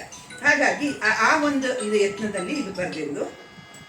ಕಾಲಿಲ್ಲದವನನ್ನು ಕಟಿಬಂಧಗೈದವನೇ. ಇಲ್ಲಿ ಯಾರು ಅಂತ ಹೇಳಲ್ಲ, ಹೇಳಿದ್ನಲ್ಲ ಹಾವನ್ನು ಹೊಟ್ಟೆಗೆ ಸುತ್ಕೊಂಡ ಅಂತ ಹೇಳಲ್ಲ. ಕಾಲಿಲ್ಲದವನನ್ನು ಕಟಿಬಂಧಗೈದವನೇ. ಕಟಿಬಂಧ ಅಂದರೆ ಹೇಳಿದ್ನಲ್ಲ ಸೊಂಟದ ಪಟ್ಟಿ ಅಥವಾ ಬೆಲ್ಟು ನಮ್ಮ ಈಗಿನ ಭಾಷೆಯಲ್ಲಿ ಹೇಳ್ಬೋದಾದರೆ. ಗೋಲವ ಸುತ್ತಿದವನ ಸೋಲಿಸಿ ನಿಂದವನೇ. ಗೋಲ ಅಂದರೆ ಗ್ಲೋಬ್ ಅಂದರೆ ನಮ್ಮ ಪ್ರಪಂಚ ಅಂತದ್ದು. ಅದನ್ನು ಸುತ್ತಿದವನ ಸೋಲಿಸಿ ನಿಂದವನ. ಇಲ್ಲಿ ಒಂದು ಸ್ವಾರಸ್ಯಕರವಾದಂತಹ ಒಂದು ಕಥೆ ಇದೆ. ಏನು ಅಂದರೆ, ಒಂದು ಸತಿ ನಮ್ಮ ಪುರಾಣದಲ್ಲಿ ಬಹಳ ಇದು ಬರುತ್ತೆ. ಇನ್ನೊಂದೇನು ಅಂದರೆ, ಪುರಾಣದ ಯಾವುದೇ ಕಥೆಗಳನ್ನು ಅದು ಆನ್ ದ ಫೇಸ್ ವ್ಯಾಲ್ಯೂ ನಾವು ತಗೊಳ್ಬಾರ್ದು. ಅವಾಗ ಇದೇನಿದು ಹೀಗೆ ವಿಚಿತ್ರ ಅನಿಸುತ್ತೆ. ಆದರೆ ಅದರಲ್ಲಿರುವಂತಹ ಒಂದು ನೀತಿ ಏನಿದೆ ಅದು ಮನುಷ್ಯ ಅರ್ಥ ಮಾಡ್ಕೋಬೇಕು. ಈಗ ವೇದಗಳು, ಉಪನಿಷತ್ತುಗಳು ಅದೆಲ್ಲ ಬಹಳ ಕ್ಲಿಷ್ಟವಾದ್ದು, ಅದನ್ನು ನಮಗೆ ಅರ್ಥ ಮಾಡ್ಕೊಳ್ಳೋಕ್ಕಾಗಲ್ಲ ಅಂತಾರೆ. ಆ ವೇದಗಳ ಸಾರ, ಉಪನಿಷತ್ತು ಸಾರ ಅಥವಾ ನಮ್ಮ ಹಿಂದಿನ ಸಾರ ಇದೇನು ಅದನ್ನು ಒಂದು ಸರಳವಾಗಿ ಕಥೆಗಳ ರೂಪದಲ್ಲಿ ಕೊಟ್ಟರೆ ಅದು ಸಾಮಾನ್ಯ ಜನರಿಗೆ ಅರ್ಥ ಆಗುತ್ತೆ. ಅದಕ್ಕೆ ಈ ಭಾರತವನ್ನು ಅದಕ್ಕೆ ಪಂಚಮ ವೇದ ಅಂತ ಕರೀತಾರೆ. ಹಾಗೆ ಇಲ್ಲಿ ಏನು, ಈ ಗೋಲವ ಸುತ್ತಿದವನ ಸೋಲಿಸಿ ನಿಂದವನೇ ಅಂದರೆ ಇಡೀ ಪ್ರಪಂಚವನ್ನು ಸುತ್ತಕೊಂಡು ಬಂದವನನ್ನ ಇವನು ಸೋಲಿಸ್ದ. ಏನು ಇದು ಕತೆ ಅಂತಂದರೆ, ನಾರದ ಮಹರ್ಷಿಗಳು ಒಂದ್ಸತಿ ಬಹಳ ಒಂದು ಆಕರ್ಷಕವಾದ ಹಣ್ಣನ್ನು ತರ್ತಾರಂತೆ. ಅದು ತಂದಾಗ ಇವರಿನ್ನು ಚಿಕ್ಕ ಮಕ್ಕಳು ಇಬ್ಬರು, ಚಿಕ್ಕ ಹುಡುಗರು, ಯಾರು ಸುಬ್ರಹ್ಮಣ್ಯ ಆಮೇಲೆ ಗಣಪತಿ. ನಂಗೆ ಬೇಕು ಅಂದರೆ ಸಾಮಾನ್ಯ ಮನುಷ್ಯರಲ್ಲಿ ಯಾವ ಮಕ್ಕಳಲ್ಲಿ ಒಂದು ಪೈಪೋಟಿ ಆಸೆ ಇರುತ್ತೋ ಅದನ್ನು ಅಲ್ಲಿ ತೋರಿಸ್ತಾರಷ್ಟೇ, ಅದು ನಡೀತಾ ಬಿಡ್ತಾ ಅಂತಲ್ಲ. ಹಾಗೆ ಕೇಳಿದಾಗ ಅವರಂದ್ರು ಇಬ್ರಿಗೂ ಹೇಗೆ ಕೊಡೋದು, ಹಿಡಿಬೇಕು, ಹೇಗೆ ಕೊಡೋದು ಅದಕ್ಕೆ ಅಂದರೆ, ಹಾಗಾದ್ರೆ ಒಂದು ಕೆಲಸ ಮಾಡಿ, ಯಾರು ಪ್ರಪಂಚವನ್ನು ವೇಗವಾಗಿ ಸುತ್ತಕೊಂಡು ಬರ್ತಾರೋ ಅವರಿಗೆ ಈ ಹಣ್ಣು, ಗೆದ್ದವ್ರಿಗೆ ಅದೊಂದು ಸ್ಪರ್ಧೆ, ಕಾಂಪಿಟೇಷನ್. ಈ ಕಾಂಪಿಟೇಷನ್ನಲ್ಲಿ ನೀವು ಯಾರು ಗೆಲ್ತೀರ ಅವ್ರಿಗೆ ಇದು ಪ್ರೈಸು, ಕಾಂಪಿಟೇಷನ್ನೇ ಪ್ರೈಸ್ ಅಂತ. ಆಗ ಗಣಪತಿ ಇದು ಲಂಬೋದರ ಅವನು, ಹೌದು ತಾನೆ? ಅವನು ಲಂಬೋದರ ಅಂದ್ರೆ ದೊಡ್ಡ ಹೊಟ್ಟೆಯನ್ನು ಉಳ್ಳಂತವನು. ಆನೆ ತಲೆ ಅಂದ್ರೆ ಅದೂ ಭಾರ. ಅಲ್ಲ, ಲಂಬಾನು ದೊಡ್ಡ ಹೊಟ್ಟೆ ಅಂತಾನು ಅರ್ಥ ಆಗುತ್ತೆ, ಒಂದೇ ಅರ್ಥನ ತಗೊಂಡ್ರೆ. ಲಂಬೋದರ ಅಂದ್ರೆ ಉದ್ದ ಹೇಗಾಗುತ್ತೆ, ಅವನ ಹೊಟ್ಟೆ ಹೀಗಿರೋದು ತಾನೆ. ಅದರಿಂದ ಲಂಬೋದರ ಅಂದ್ರೆ ದೊಡ್ಡ ಹೊಟ್ಟೆ ಇರುವವನು ಅಂತ. ಆಮೇಲೆ ಭೀಮನ್ಗೆ ವೃಕೋದರ ಅಂತ ಹೇಳ್ತಾರೆ. ವೃಕೋದರ ಅಂತ ಯಾಕೆ ಹೇಳಿದ್ರೆ, ವೃಕ ಅಂದ್ರೆ ತೋಳ, ತೋಳಕ್ಕೆ ಹಸಿವು ಜಾಸ್ತಿ. ಹಾಗೇನೆ ಭೀಮನ್ಗೆ ತುಂಬಾ ಹಸಿವು ಜಾಸ್ತಿ, ಯಾಕೆಂದ್ರೆ ಗಾತ್ರಕ್ಕೆ ತಕ್ಕಂತೆ ಹಸಿವಿರುತ್ತೆ. ಈಗ ಒಂದು ಚಿಕ್ಕ ಮಗುವಿಗೆ ಒಂದು 2 ಚಮಚ ತಿನ್ಸಿದ್ರೆ ಸಾಕು, ಹೊಟ್ಟೆ ತುಂಬುತ್ತೆ. ಬೆಳೀತಾ ಬೆಳೀತಾ ಅಷ್ಟು ಸಾಲಲ್ಲ, ಇನ್ನೊಂಚೂರು ಜಾಸ್ತಿ ಕೊಡ್ತಾ ಹೋಗ್ಬೇಕಾಗತ್ತೆ. ಹಾಗೆ ತುಂಬಾ ಪೈಲ್ವಾನ್ಗಳು, ಅವರು ವಿಪರೀತ ವರ್ಕ್ ಮಾಡೋರಿಗೆ ಅವ್ರಿಗೆ ಸಿಕ್ಕಾಬಟ್ಟೆ ಬೇಕು. ಈ ಭೀಮ ಈ 5 ಜನ, ಈ 4 ಜನರ ದೇಹದ ಗಾತ್ರವನ್ನು ಮೀರಿಸುವಂಥ ಗಾತ್ರ ಇದ್ದಿದ್ದರಿಂದ ಅವ್ನಿಗೆ ಯಾವಾಗಲೂ ಹಸು. ಇದರಲ್ಲಿ ಏಕಚಕ್ರನಗರದಲ್ಲಿ ಅವ್ರು ಭಿಕ್ಷೆ ಬೇಡ್ಕೊಂಡು ಬರ್ತಿದ್ದಾಗ ಎಲ್ಲರೂ ತಂದು ಅವ್ರ ತಾಯಿ ಕೊಟ್ಟಾಗ, 1 ಪಾಲು ವೃಕೋದರಂಗೆ ಅರ್ಧ ಮಾಡಿಬಿಟ್ಟು 2 ಭಾಗ ಮಾಡಿ 1 ಪಾಲನ್ನ ಭೀಮನಿಗೆ, ವೃಕೋದರ ಅಂದರೆ ತೋಳದಷ್ಟು ಹಸಿರು ಕೊಡೋರು. ಉಳಿದಿದ್ದ ಭಾಗದಲ್ಲಿ ಇವರು 5 ಜನ ಹಂಚ್ಕೊಂಡು ತಿನ್ನೋರು. ಕುಂತಿ, ಧರ್ಮರಾಯ, ಅರ್ಜುನ, ನಕುಲ, ಸಹದೇವ ಹಂಚ್ಕೊಂಡು ತಿನ್ನೋರು. ಹಾಗೆ ವೃಕೋದರ ಅಂದ್ರೆ ಅದು, ಲಂಬೋದರ ಅಂದ್ರೆ ದೊಡ್ಡ ಹೊಟ್ಟೆ. ಯಾಕೆಂದ್ರೆ ಇನ್ನೂ ಒಂದು ಯೋಚನೆ ಮಾಡಬೇಕು, ಇಲ್ಲಿ ಒಂದು ವೈಜ್ಞಾನಿಕವಾಗೂ ಇದೆ. ದೊಡ್ಡ ತಲೆ ಇದ್ದಾಗ ಅವನಿಗೆ ನಾರ್ಮಲ್ ಹೊಟ್ಟೆ ಇದ್ರೆ ಹೆಂಗೆ ಅನ್ನಿಸ್ತಿತ್ತು. ಆನೆ ತಲೆ ಎಷ್ಟು ದೊಡ್ಡದು, ಹೌದಾ? ಇಲ್ಲಿ ಎಷ್ಟು ವಿವೇಚನೆ ಇದೆ ನೋಡಿ ಇದರಲ್ಲೂ. ಆನೆ ತಲೆ ವಿಪರೀತ ದೊಡ್ಡದು. ಆ ತಲೆಯನ್ನು ಹೊರುವುದಕ್ಕೆ ಸರಿಯಾದ ಶರೀರ ಬೇಕಾದರೆ ಕೈ, ಕಾಲು, ಹೊಟ್ಟೆ ಮತ್ತು ಮೈ ಮತ್ತೊಂದು ಎಲ್ಲ ದೊಡ್ಡದಾಗಿರ್ಬೇಕು. ಆದ್ದರಿಂದ ಅವನು ಲಂಬೋದರ ಅಂತ. ಹಾಗೆ ಈ ಇದೇನು ಗೋಲವ ಸುತ್ತಿದವನ ಸೋಲಿಸಿದ, ಇವನು ಇಲಿ ಮೇಲೆ ಸಂಚರಿಸೋನು. ವಿಪರೀತ ಭಾರವಾದ ಶರೀರ, ಅದಕ್ಕಿಂತ ಭಾರವಾದ ತಲೆ, ಆನೆ ತಲೆ. ಆಗ ಸುಬ್ರಹ್ಮಣ್ಯನ್ ಭಾಳ ಸ್ವಲ್ಪ ಅನಿಸ್ತು. ಅವನ ವಾಹನ ಯಾವುದು? ಸುಬ್ರಹ್ಮಣ್ಯನ ವಾಹನ ಯಾವುದು? ನವಿಲು. ಆ ನವಿಲು ಹಾರುವಂಥ ಪಕ್ಷಿ, ಹಾರುವುದು ಸಲೀಸುತ್ತಾನೆ. ಎಲ್ಲ ಒಂದು ಮೋಡ್ ಆಫ್ ಟ್ರಾನ್ಸ್ಪೋರ್ಟಿಗಿಂತ ಹಾರುವಂಥದ್ದು ಭಾಳ ಸಲೀಸ. 2 ವಿಷಯದಲ್ಲಿ, ಒಂದು ಹಾರುವ ವೇಗವೂ ಜಾಸ್ತಿ, ಮತ್ತೊಂದು ಅಡ್ಡಿ ಆತಂಕ ಇರಲ್ಲ. ರಸ್ತೆಯಲ್ಲಿ ಓಡಾಡ್ಬೇಕಾದ್ರೆ ಅಥವಾ ಕಾಡಿನಲ್ಲಿ ಓಡಾಡ್ಬೇಕಾದ್ರೆ ಒಂದು ಮರ ಅಡ್ಡ ಬರ್ಬೋದು, ಮತ್ತೊಂದು ಅಡ್ಡ ಬರ್ಬೋದು, ಏನಾದರೂ ಇರ್ಬೋದು. ಹಾಗೇನು ಇರೋದಕ್ಕೆ ಸಾಧ್ಯ ಇಲ್ಲ. ಆದ್ದರಿಂದ ಏನು ಸಲೀಸಾಗೋಣ. ಅವನ ಮನಸ್ಸಲ್ಲೂ ಯೋಚನೆ ಮಾಡ್ಕೊಂಡ, ಈ ನನ್ನ ಒಂದು ಕಡೆ ಅಣ್ಣ ಅಂತ ಹೇಳ್ತಾರೆ, ಒಂದು ಕಡೆ ತಮ್ಮ ಅಂತ ಹೇಳ್ತಾರೆ. ಅದು ಕರೆಕ್ಟಾಗಿ ನನಗೆ ಗೊತ್ತಿಲ್ಲ. ಇಲ್ಲಿ ನನ್ನ ಸೋದರ, ಅವನು ಹೆಂಗೆ ಸುತ್ತೋದಕ್ಕೆ ಸಾಧ್ಯ? ಅವನು ಇಲ್ಲಿ ಹೆಂಗೆ ಹೋಗುತ್ತೆ? ಇವನನ್ನು ಹೊತ್ಕೋಬೇಕು, ಇಷ್ಟು ದೊಡ್ಡ ಶರೀರದವನನ್ನ. ಆದ್ದರಿಂದ ನಾನೇ ಇದು ಮಾಡುದು ಅಂತ ಅವನು ಇದನ್ನ ನವಿಲ್ನ ಎತ್ಕೊಂಡು ಹೋಗ್ಬಿಟ್ಟ. ಈ ಗಣಪತಿ ಯೋಚನೆ ಮಾಡ್ದ, ನಾನು ಇಲ್ಲಿ ಮೇಲೆ ಹೋಗೋಕ್ಕೆ ಸಾಧ್ಯ ಇಲ್ಲ, ನಡ್ಕೊಂಡು ಹೋಗೋಕ್ಕೆ ಸಾಧ್ಯ ಇಲ್ಲ. ಅಂದಮೇಲೆ ನಮ್ಮ ಅಣ್ಣನೇ ಗೆಲ್ಲೋದು, ಕಾರ್ತಿಯ ಸುಬ್ರಹ್ಮಣ್ಯನೇ ಗೆಲ್ಲೋದು ಗ್ಯಾರಂಟಿ. ಅದನ್ನು ನಾನು ಗೆಲ್ಲಬೇಕು ಅಂತ ಯೋಚನೆ ಮಾಡಿ, ಅದಕ್ಕೆ ಬುದ್ಧಿ ವಿವೇಕ ಎಷ್ಟಿತ್ತು ಅಂದರೆ, ತಂದೆ ತಾಯಿಗಳಲ್ಲೇ ಎಲ್ಲ ಪ್ರಪಂಚ ಇದೆ. ಭಗವಂತ ಬ್ರಹ್ಮಾಂಡೋದರ, ಭಗವಂತ ಬ್ರಹ್ಮಾಂಡ, ಇಡೀ ಬ್ರಹ್ಮಾಂಡವನ್ನ, ಬ್ರಹ್ಮಾಂಡ ಅಂದರೆ ಬರೀ ನಮ್ಮ ಪ್ರಪಂಚ ಅಲ್ಲ, ಏನೇನು ಸೃಷ್ಟಿಯಲ್ಲಿ ಇದೆಯೋ ಅದೆಲ್ಲ ವಿಶ್ವವನ್ನೆಲ್ಲ ಅವನ ಹೊಟ್ಟೆಯಲ್ಲಿ ಅವನು ಇರೋದ್ರಿಂದ ಅವನನ್ನು ಸುತ್ತು ಬಿಟ್ಟರೆ ಪ್ರಪಂಚವನ್ನೇ ಸುತ್ತಾಗಾಯ್ತು. ಇಡೀ ಪ್ರಪಂಚ ಏನು ವಿಶ್ವವನ್ನೇ ಸುತ್ತಾಗಾಯ್ತು ಅಂತ ಏನು ಮಾಡ್ದ? ಎದ್ದ, ತನ್ನ ತಂದೆ ತಾಯಿಗಳಿಗೆ 3 ಪ್ರದಕ್ಷಿಣೆ ಹಾಕಿ ನಮಸ್ಕಾರ ಮಾಡಿ ಕೂತ್ಕೊಂಡ. ಅದು ಸುಬ್ರಹ್ಮಣ್ಯ ಬಂದ, ನಾನೇ ಗೆದ್ದೆ. ಹಾರ್ಕೊಂಡು ಬಂದ ನವಿಲಿನ ಮೇಲೆ, ಸುಂದರವಾದ ನವಿಲಿನ ಮೇಲೆ ಹಾರ್ಕೊಂಡು ಬಂದ ತಕ್ಷಣ ಹೇಳ್ದ, ನಾನೇ ಗೆದ್ದೆ ಅಂತ. ಆಗ ನಾರದ್ರು ಹೇಳಿದ್ರು, ನೀನು ಸೋತೆಪ್ಪ ಅಂತ. ಅದೇನು ಸಾಧ್ಯ? ಇವನು ಇಲ್ಲೇ ಕೂತಿದ್ದಾನೆ, ಇವನಿಗೆ ಹೋಗೋಕ್ಕೂ ಸಾಧ್ಯವಿಲ್ಲ, ಇನ್ನು ಯಾವುದ್ರಲ್ಲಿ ಹೋಗ್ತಾನೆ? ಇವನ ವಾಹನ ಇಲ್ಲಿ ಇವನ ಮೈಯನ್ನು ಹೊತ್ಕೊಂಡು ಹೋಗುತ್ತಾ ಅಂತಂದಾಗ, ನೀನು ವಿವೇಕ ಇಲ್ಲ, ಇವನಿಗೆ ವಿವೇಕ ಇದೆ, ಬುದ್ಧಿವಂತಿಕೆ ಇದೆ, ಜ್ಞಾನ ಇದೆ. ಇಡೀ ಪ್ರಪಂಚ ತನ್ನ ತಂದೆ ತಾಯಿಗಳಲ್ಲೇ ಪ್ರಪಂಚ ಇರೋದ್ರಿಂದ, ಅಥವಾ ಶಿವ ಪಾರ್ವತಿ ಇರಲಿ, ಅವ್ರು ಬ್ರಹ್ಮಾಂಡೋದ್ರು, ಇಡೀ ಬ್ರಹ್ಮದ ವಿಶ್ವದ ಸೃಷ್ಟಿಕರ್ತರಾದ್ರಿಂದ ಅವರನ್ನು ಸುತ್ತಿದ್ರೆ ವಿಶ್ವನೇ ಸುತ್ತಾಗಾಯ್ತು ಅಂತ ಹೇಳಿ ಅವನು ಆ ಒಂದು ಜಾಣತನವನ್ನು, ವಿವೇಕವನ್ನು ಉಪಯೋಗಿಸಿದ. ಅದಕ್ಕೆ ಅವನೇ ಗೆಲ್ದ ಅಂತ ಹೇಳ್ಬಿಟ್ಟು ಕಡೆಗೆ ಗೋಲವ ಸುತ್ತಿದವನ ಸೋಲಿಸಿ ನಿಂದವನು. ಹಣ್ಣು ಯಾರಿಗೆ ಸಿಕ್ತು? ಗಣೇಶನಿಗೆ. ನಾಲಿಗೆ 2 ಹೆರ ತೊಡಗೆಯಾಗಿತ್ತವನೇ. ಇಲ್ಲಿ ಇನ್ನೊಂದಕ್ಕೆ ಬರ್ತೀವಿ ನಾವು. ನಾಲಿಗೆ 2, ಯಾವುದಕ್ಕೆ 2 ನಾಲಿಗೆ ಇದೆ? ಹಾವಿಗೆ. ಹಾವಿಗೆ 2 ನಾಲಿಗೆ. ಇಲ್ಲಿ ನಮಗೆ ಪರವಾಗಿಲ್ಲ ಅನ್ಕೋತೀವಿ, ನನ್ನ ಹಾವಿಗೆ ನಾಲಿಗೆ 2 ಯಾಕಾಯಿತು? ಬೇರೆ ಯಾವುದಕ್ಕೂ ಇಲ್ಲ. ಯಾಕೆ ಅಂತಂದರೆ, ಈ ಕಶ್ಯಪ ಮಹರ್ಷಿಗಳು ಈಗ ಪ್ರಪಂಚದ ಸೃಷ್ಟಿಗೆ ಕಾರಣಕರ್ತರಾದವರು. ಅವರಿಗೆ ದಕ್ಷ ಬ್ರಹ್ಮನ 13 ಜನ ಹೆಣ್ಣು ಮಕ್ಕಳನ್ನ ಹೆಂಡತಿಯಾಗಿ ಮಾಡಿರ್ತಾರೆ, ಇವನು ಹೆಂಡತಿಯಾಗಿರ್ತಾರೆ. ಪ್ರಪಂಚದಲ್ಲಿರುವ ಪ್ರಾಣಿ ಪಕ್ಷಿಗಳು, ಸರೀಸೃಪಗಳು, ದೇವತೆಗಳು, ರಾಕ್ಷಸರು ಪ್ರತಿಯೊಂದೂ ಹುಟ್ಟಿದ್ದು ಈ ಕಶ್ಯಪನ ಹೆಂಡತಿಯರ ಮೂಲಕವಾಗಿ. ಹಾಗಾಗಿ ಇವರೆಲ್ಲರೂ ಅಕ್ಕ ತಂಗಿರೆ, ಕಶ್ಯಪನ ಎಲ್ಲ ಹೆಂಡತಿರು ಅಕ್ಕ ತಂಗಿರಯ್ಯ. ಆಮೇಲೆ ಇವರು ಒಬ್ಬನೇ ತಂದೆ. ಹಾಗಾಗಿ ಏನಾಯ್ತು, ಇಲ್ಲಿ ಅವರಿಗೆ ದಿತಿ ಅಂತನ್ನೋಳು ಒಬ್ಬಳು ದಕ್ಷಿಣ ಮಗಳು, ಆಮೇಲೆ ಕದ್ರು ಅನ್ನೋಳು ಇನ್ನೊಬ್ಳು ದಕ್ಷಿಣ ಮಗಳು, ಅಕ್ಕ ತಂಗಿರಯ್ಯ. ಆ ಕದ್ರು ಹೆತ್ತಿದ್ದೆಲ್ಲ ಸರ್ಪಗಳನ್ನ, ಆಮೇಲೆ ಅದಿತಿ ಹೆತ್ತಿದ್ದೆಲ್ಲ ದೇವತೆಗಳನ್ನ, ಆಮೇಲೆ ಇನ್ನೊಬ್ಳು ವಿನತೆ ಅಂತ ಒಬ್ಳಿದ್ಲು, ವಿನತೆ ಹೆತ್ತಿದ್ದು ಗರುಡನನ್ನ. ಓಕೆ, ಏನಾಯಿತು ಇಲ್ಲಿ ಗರುಡ ಇದು ವಿನತೆ ಮತ್ತು ಕದ್ರು ಇಬ್ಬರು ಒಂದು ದಿನ ಎಲ್ಲೆಲ್ಲೋ ಸಂಚರಿಸ್ತಾ ಇರ್ತಾರೆ. ಸುಮ್ಮನೆ ಇಬ್ಬರಲ್ಲಿ ಒಂದು ಕಾಂಪಿಟಿಷನ್ ಬರುತ್ತೆ. ಉಚ್ಛ್ರೈಶ್ರವಸು ಅಂದರೆ ಇಂದ್ರನ ಆನೆ, ಇಂದ್ರನ ಕುದುರೆ. ಆ ಕುದುರೆಯ ಬಣ್ಣ ಯಾವುದು ಅಂತ ಕದ್ರು ಕೇಳ್ತಾರೆ. ವಿನತೆಗೆ ಒಂಥರ ಅನುಮಾನವೇ ಇಲ್ಲ, ಅದು ಶುದ್ಧ ಹಾಲು ಬಿಳುಪು ಅಂತ ಹೇಳ್ತಾರೆ. ಈಗ ಅವರಿಬ್ಬರು ಸ್ವತಃ ಅಕ್ಕ ತಂಗಿರಾದ್ರು, ಒಬ್ಬನ ಪತ್ನಿಯರಾದ್ರಿಂದ ಅವ್ರ ಅಕ್ಕ ತಂಗಿರ ಜೊತೆಗೆ ಏನಾದರೂ ಸವತಿಯರು ಆದರು. ಸವತಿಯರಲ್ಲಿ ಮತ್ಸರ ಸಹಜವಾಗಿ ಬರುತ್ತೆ. ಆದ್ರಿಂದ ಏತಿ ಅಂದರೆ ಪ್ರೇತಿ. ಇವಳು ಹೇಳಿದ್ರೆ ನಾನು ಒಪ್ಪಬಾರ್ದಲ್ಲ, ಅದಕ್ಕೋಸ್ಕರ ಹೇಳಿದ್ಲು ಇಲ್ಲ ಇಲ್ಲ ಇಲ್ಲ ಇಲ್ಲ ಶುದ್ಧ ಬಿಳುಪು ಅಲ್ಲ, ಶ್ವೇತ ಇದ್ರದ್ದು ಉಚ್ಚರಿಸೋದು, ಮತ್ತೇನು ಅದ್ರ ಬಾಲ ಕಪ್ಪಾಗಿದೆ, ಇಲ್ಲ ಅದು ಶುದ್ಧ ಬಿಳುಪು ಅಂತ, ನಾಳೆ ಬೆಳಗ್ಗೆ ನೋಡೋಣ ಅಂತಾರೆ, ಹೊರಟೋಗ್ತಾರೆ. ರಾತ್ರಿ ಎಲ್ಲ ಕದ್ರು ಯೋಚನೆ ಮಾಡ್ತಾರೆ, ಏನು ಮಾಡೋದು, ನಾನು ಸೋತ್ರೆ. ಆಮೇಲೆ ಇನ್ನೊಂದು ಇದು ಮಾಡ್ತಾರೆ, ನೀನು ಸೋತ್ರೆ ನೀನು ನನ್ನ ದಾಸಿ ಆಗುತ್ತೆ, ನಾನು ಸೋತ್ರೆ ನಾನು ನಿನ್ನ ದಾಸಿ ಆಗ್ತೀನಿ ಅಂತ. ವಿನತೆಗೆ ನಿಶ್ಚಿಂತೆ, ಅದು ಶುದ್ಧ ಹಾಲು ಬಿಳುಪಿನ ಬಣ್ಣ, ಕಿವಿಯ ತುದಿಯಿಂದ ಹಿಡಿದು ಬಾಲದ ತುದಿಯವರೆಗೂ, ಕಾಲಿನ ಗೊರಸಿನವರೆಗೂ.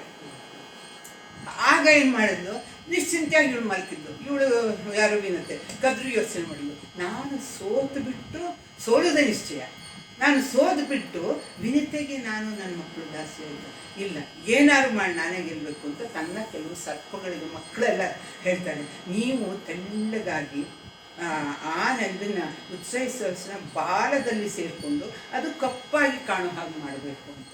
ಆಗ ನೋಡಿ, ಎಲ್ಲದಕ್ಕೂ ಕಾರ್ಯಕಾರಣ ಇರುತ್ತೆ ಅಂತ. ಆಗ ಅವ್ರು ಹೇಳ್ತಾರೆ, ಏನಮ್ಮ ನೀನು ಅನ್ಯಾಯ ಮಾಡೋದಕ್ಕೆ ಹೊರಟಿದ್ದೀರ, ನೀನು ಸುಳ್ಳು ಮಾಡಬೇಕೇನಮ್ಮ, ನಾವು ಅಪ್ರಾಮಾಣಿಕರಾಗಬೇಕೇನಮ್ಮ, ಮೋಸ ಮಾಡಬೇಕೇನಮ್ಮ, ನೀನು ನಮಗೆ ತಾಯಿದೀನಿ, ನಮಗೆ ನೀತಿ ನಿಯಮ ಸತ್ಯ ಪ್ರಾಮಾಣಿಕತೆ ಇದನ್ನೆಲ್ಲ ನೀನು ಹೇಳ್ಕೊಡ್ಬೇಕೇ ವಿನಃ ನೀನು ಗೆಲ್ಲಬೇಕು, ಸವತಿಯ ಮೇಲಿನ ಹೊಟ್ಟೆ ಕಿಚ್ಚಿಂದ ನೀನು ಗೆಲ್ಲಬೇಕು ಅಂತ ಹೇಳಿ ನಮ್ಮನ್ನು ಮೋಸ ಮಾಡುವಂಥ ಪ್ರೇರೇಪಿಸ್ತೀಯನಮ್ಮ, ಆಗಲ್ಲ ಅಂತ ಹೇಳಿ. ಅದರ ತಾಯಿಯೊಳಗೆ ಎಷ್ಟು ಸಿಟ್ಟು ಬಂದಿರುತ್ತೆ ಅಂದರೆ, ನಾನು ಹೇಳಿದ ಸರಿನೋ ತಪ್ಪೋ, ತಾಯಿಯಾದವಳ ಮಾತನ್ನು ನೀವು ಕೇಳಬೇಕಾದ್ರಿಂದ, ನೀವು ಕೇಳದೇ ಇದ್ದರಿಂದ ನೀವೆಲ್ಲ ಜನಮೇಜಯನ ಯಾಗದಲ್ಲಿ ನೀವು ಆಹುತಿಯಾಗಿ ಸರ್ಪವಾಗಿ ಭಸ್ಮವಾಗ್ಬಿಡ್ತೀವಿ.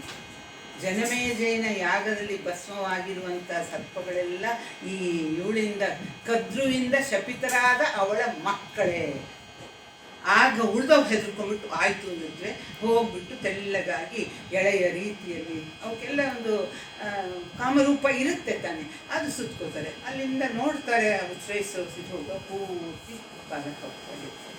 ಇನ್ನು ನೀನು ನನ್ನ ದಾಸಿ ಅಂತ ಹೇಳಿ ಅವಳು ಗರುಡ ಇಬ್ಬರೂ ಭಾಳ ದಾಸರಾಗಿ ಇದು ಮಾಡ್ತಿರ್ತಾರೆ. ಗರುಡ ಘೋರ ಶಕ್ತಿವಂತ. ನೀವು ಇದರಲ್ಲಿ ಓದಬೇಕು ಗರುಡನ ಶಕ್ತಿ ಎಷ್ಟು ಅಂತ, ಅದನ್ನೇ 1 ಗಂಟೆ ಹೇಳ್ಬೋದು, ಅಷ್ಟು ಚೆನ್ನಾಗಿದೆ. ಅಂಥ ಶಕ್ತಿವನಿಗೆ ಅವನು ಒಂದ್ಸತಿ ಜೋರಾಗಿ ರೆಕ್ಕೆ ಬೀಸಿದ್ರೆ ಸಾಕು, ಈ ಸರ್ಪಗಳು ಸತ್ತು ಹೋಗುವಂಥದ್ದು. ಆದರೆ ಈ ಅಪಾರ ಶಕ್ತಿಶಾಲಿಯಾದಂತಹ ಗರುಡ ಈ ಸರ್ಪಗಳಿಗೆ ದಾಸನಾಗಿರ್ತಾನೆ. ಅವೇನು ನಮ್ಮನ್ನು ವಾಕಿಂಗಿಗೆ ಕರ್ಕೊಂಡು ಹೋಗು, ನಮ್ಮನ್ನು ರೈಡ್ ಕರ್ಕೊಂಡು ಹೋಗು, ನಮ್ಮನ್ನು ಇಲ್ಲಿ ಕರ್ಕೊಂಡು ಹೋಗು, ಅಲ್ಲಿ ಕರ್ಕೊಂಡು ಹೋಗು ಅಂತೇಳಿ ಮಹಾಶಕ್ತಿಶಾಲಿಯಾದ ಗರುಡ ಮೇಲೆ ಕೂತ್ಕೊಂಡು ಅವ್ರುಗಳು ಇದು ಮಾಡ್ತಾ ಇರುತ್ತೆ, ಹೇಳಿದ ಕೆಲಸ ಇಲ್ಲ. ಹಾಗೆ ಅವನಿಗೆ ಬೇಜಾರು, ಇಷ್ಟು ಶಕ್ತಿ ಇದೆ, ಈ ನಿರ್ಬಲರಾದ ದುರ್ಬಲರಾದ ಮದಮತ್ತರಾದ ವಿಷಪೂರಿತರಾದ ಇವರಿಗೆ ನಾನು ಸೇವಕನಾಗಿರ್ಬೇಕಂತ ಒಂದ್ಸತಿ ಅಮ್ಮನ ಕೇಳ್ತಾನೆ. ಅಮ್ಮ ಯಾವಾಗಮ್ಮ ಇವ್ರ ಸೇವೆನ ನಾವು ತಪ್ಪಿಸ್ಕೊಳ್ಳೋದಾಗ? ಇನ್ನೊಂದು ಸತಿ ಏನಂತಂದರೆ, ಹಾಗೆ ನಮ್ಮನ್ನು ಮೇಲೆ ಕರ್ಕೊಂಡು ಹೋಗುವಂಥ ವರ್ಷ ತೊಗೊಂಡು ಸೂರ್ಯನ ಹತ್ತಿಸ್ಕೊಂಡು ಸೂರ್ಯಮಂಡಲದ ಸ್ವಲ್ಪ ಹತ್ತಿರ ಹೋಗ್ತಾನೆ, ಕೆಲವು ಸರ್ಪಗಳು ಬೆಂದು ಸತ್ತು ಹೋಗ್ಬಿಡುತ್ತೆ.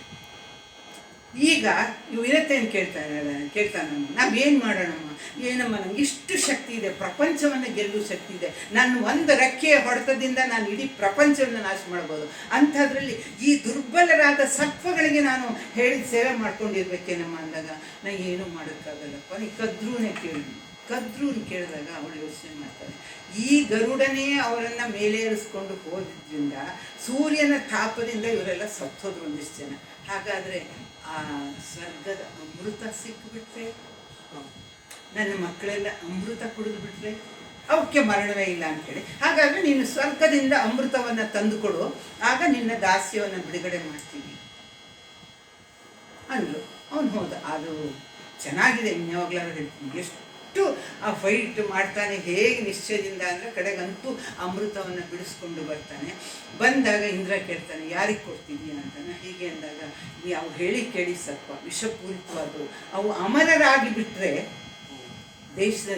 ಇದು ಪ್ರಪಂಚದ ಗತಿ ಏನು ಅಂದಾಗ ನಂಗೆ ಅದೆಲ್ಲ ಗೊತ್ತಿಲ್ಲ, ನಮ್ಮಮ್ಮ ದಾಸ್ಯದಲ್ಲಿರೋದನ್ನ ಇಂಥ ಶಕ್ತಿಶಾಲಿಯಾದ ನಾನು ದಾಸ್ಯದಲ್ಲಿ ಇರೋಕ್ಕಾಗಲ್ಲ, ನಾನು ತೊಗೊಂಡು ಹೋಗಿ ಕೊಡ್ತೀನಿ, ಆಮೇಲೆ ನಿನಗೆ ಬಿಟ್ಟಿದ್ದು ಏನಾದ್ರು ಮಾಡುವಂತಾನೆ.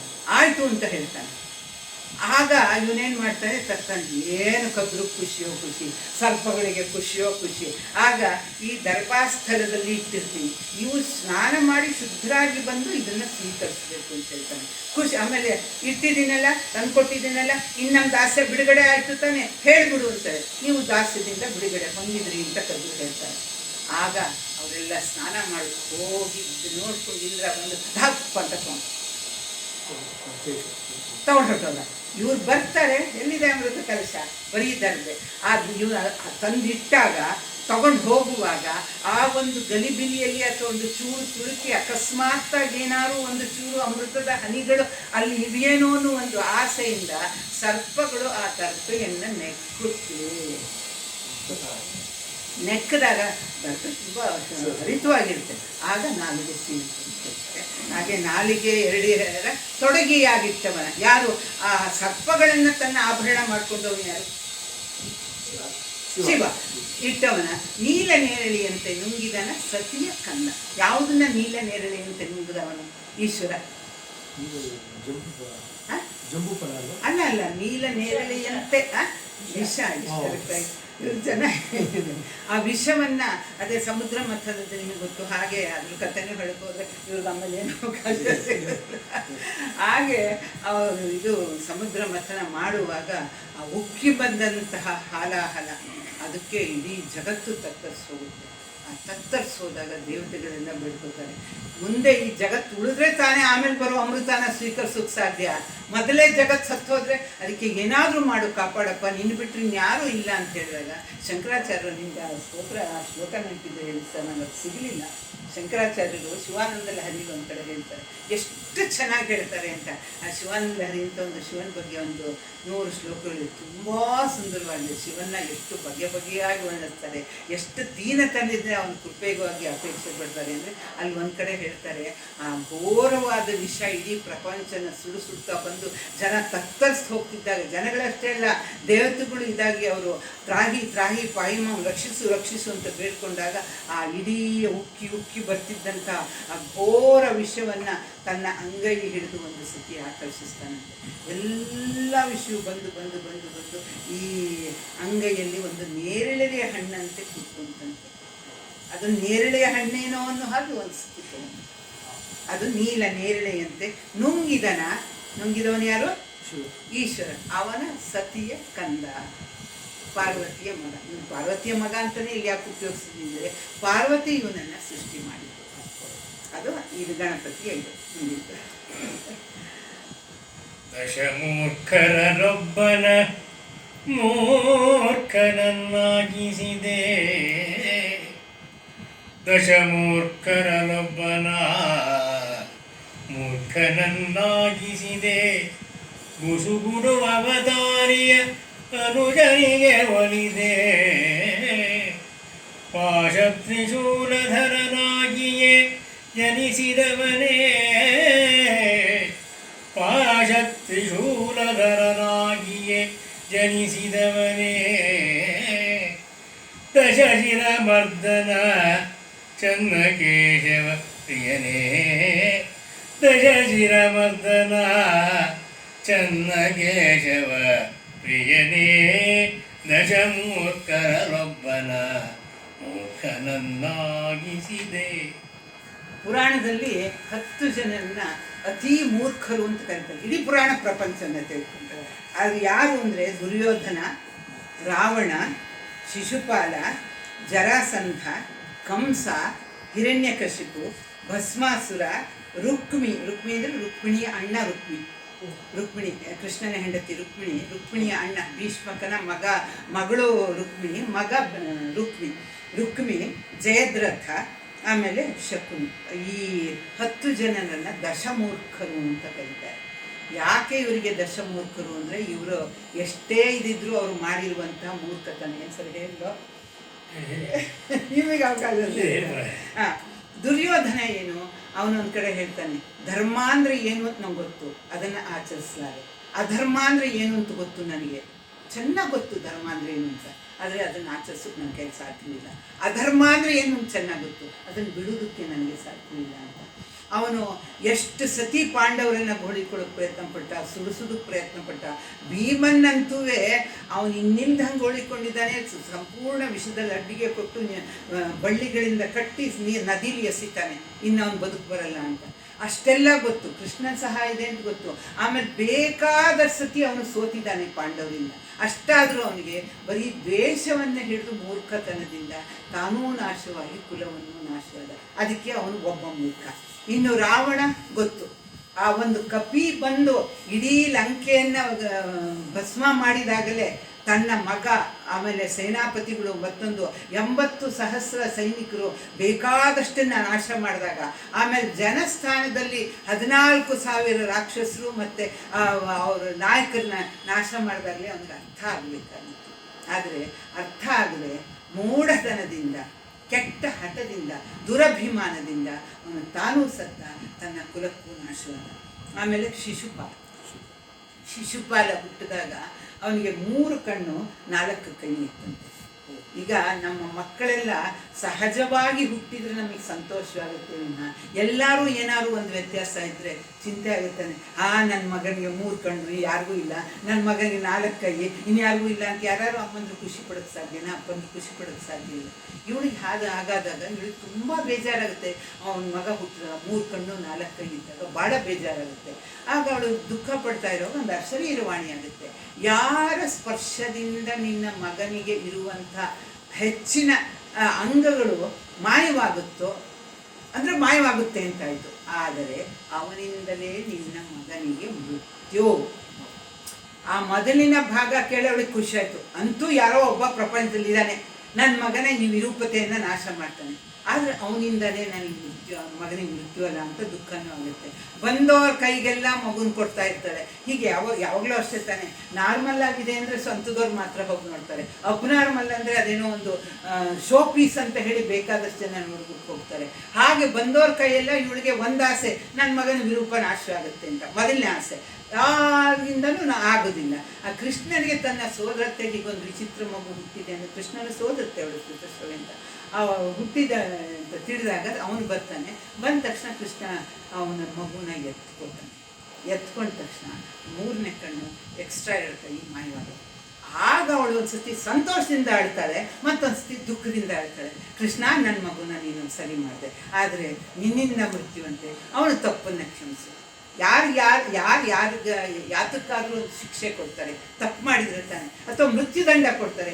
ಅದು ಅತೀ ಹೆಚ್ಚಿನ ಒಂದು ಘೋರವಾದ ಅಪರಾಧ, ಅಂದರೆ ಮೃತ್ಯುದಂಡಕ್ಕೆ ಅರ್ಹವಾದಂಥ ಘೋರ ಅಪರಾಧ ಮಾಡಿದರೆ ಮಾತ್ರ ಮೃತ್ಯುದಂಡ ಅಥವಾ ಕೊಲ್ತಾರೆ. ಆದ್ದರಿಂದ ನನ್ನ ಮಗನ ನೀವು ಮಾಡಬಹುದು, ಇಲ್ಲಿದ್ರೆ ಆಕಾಶವಾಣಿ ಆಗ್ತಿರ್ಲಿಲ್ಲ ಅಂತ ಹೇಳ್ಬಿಟ್ಟು ನನ್ನ ಮಗನ ಅಪರಾಧಗಳನ್ನು ಕ್ಷಮಿಸಿ. ಎಷ್ಟು ಅಪರಾಧ ಕ್ಷಮಿಸ್ಬೇಕು?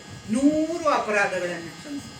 ಇದಕ್ಕಿಂತ ಈಗ ಸಣ್ಣ ಸಣ್ಣ ಅಪರಾಧವನ್ನು ಅಪರಾಧ ಅಂತ ಯಾರು ಹೇಳಲ್ಲ, ತುಂಬ ಘೋರವಾದ ಅಪರಾಧ. ಅದರಿಂದ ಅವಳೆಂದು 100ಕ್ಕಿಂತ ಘೋರ ಅಪರಾಧ ನನ್ನ ಮಗ ಮಾಡೋದಕ್ಕೆ ಸಾಧ್ಯವೇ ಅಂತ ಅಂದು ಇವನು ಸತ್ತಾಸ್ತು ಅಂತ. ಆದರೆ ಅವ್ನು ಮಾಡ್ತಾನೆ ಹೋದ. ಅದರಲ್ಲಿ ಲಿಸ್ಟ್ ಕೊಡ್ತಾರೆ ಭಾಗವತದಲ್ಲಿ ಏನೇನೇನೇನೇನೇ ಅಪರಾಧ, ಒಂದೊಂದು ಮರಣದಂಡನೆಗೆ ಅರ್ಹವಾದಂಥ ಅಪರಾಧಗಳನ್ನು ಮಾಡ್ತಾ ಹೋಗ್ತಾನೆ. ಕಡೆಯಲ್ಲಿ ಇದರಲ್ಲಿ ರಾಜಸೂಯಾಗದಲ್ಲಿ ಇವನು ಎಲ್ಲರನ್ನೂ ಬಾಯಿಗೆ ಬಂದ ಹಾಗೆ ನಿಂದಿಸೋದಕ್ಕೆ ಶುರು ಮಾಡಿದಾಗ ಅವನು ಕೊಂದ್ಬಿಡ್ತಾನೆ. ಹಾಗೆ ಶಿಶುಪಾಲ, ಜರಾಸಂಧ. ಅವನು ಮೂರ್ಖ ಯಾಕೆ ಅಂತಂದರೆ ಇವರಿಬ್ಬರು ಇದು ಜರಾಸಂಧನನ್ನು ಗೆಲ್ಲದೆ ನೀನು ರಾಜಸೂಯಾಗ ಮಾಡೋ ಹಾಗಿಲ್ಲ ಅಂತ ಕೃಷ್ಣ ಹೇಳಿದಾಗ, ಜರಾಸಂಧನನ್ನು ಅವನ ಹತ್ರ ಅಪಾರವಾದ ಬಲ ಇರುತ್ತೆ. ಆ ಬಲದ ಜೊತೆ ಧರ್ಮರಾಯನ ಬಲ ಹೋರಾಡೋದಕ್ಕೆ ಸಾಧ್ಯವಿಲ್ಲ. ಆಗಾಗುವುದೇನೋ, ಏನಾಗುತ್ತೋ ಪರಿಣಾಮ ಗೊತ್ತಿಲ್ಲ. ಆದರೆ ವಿಪರೀತವಾದ ಪ್ರಾಣಹಾನಿ, ವಿಪರೀತವಾದ ರಕ್ತಪಾತ ಆಗುತ್ತೆ.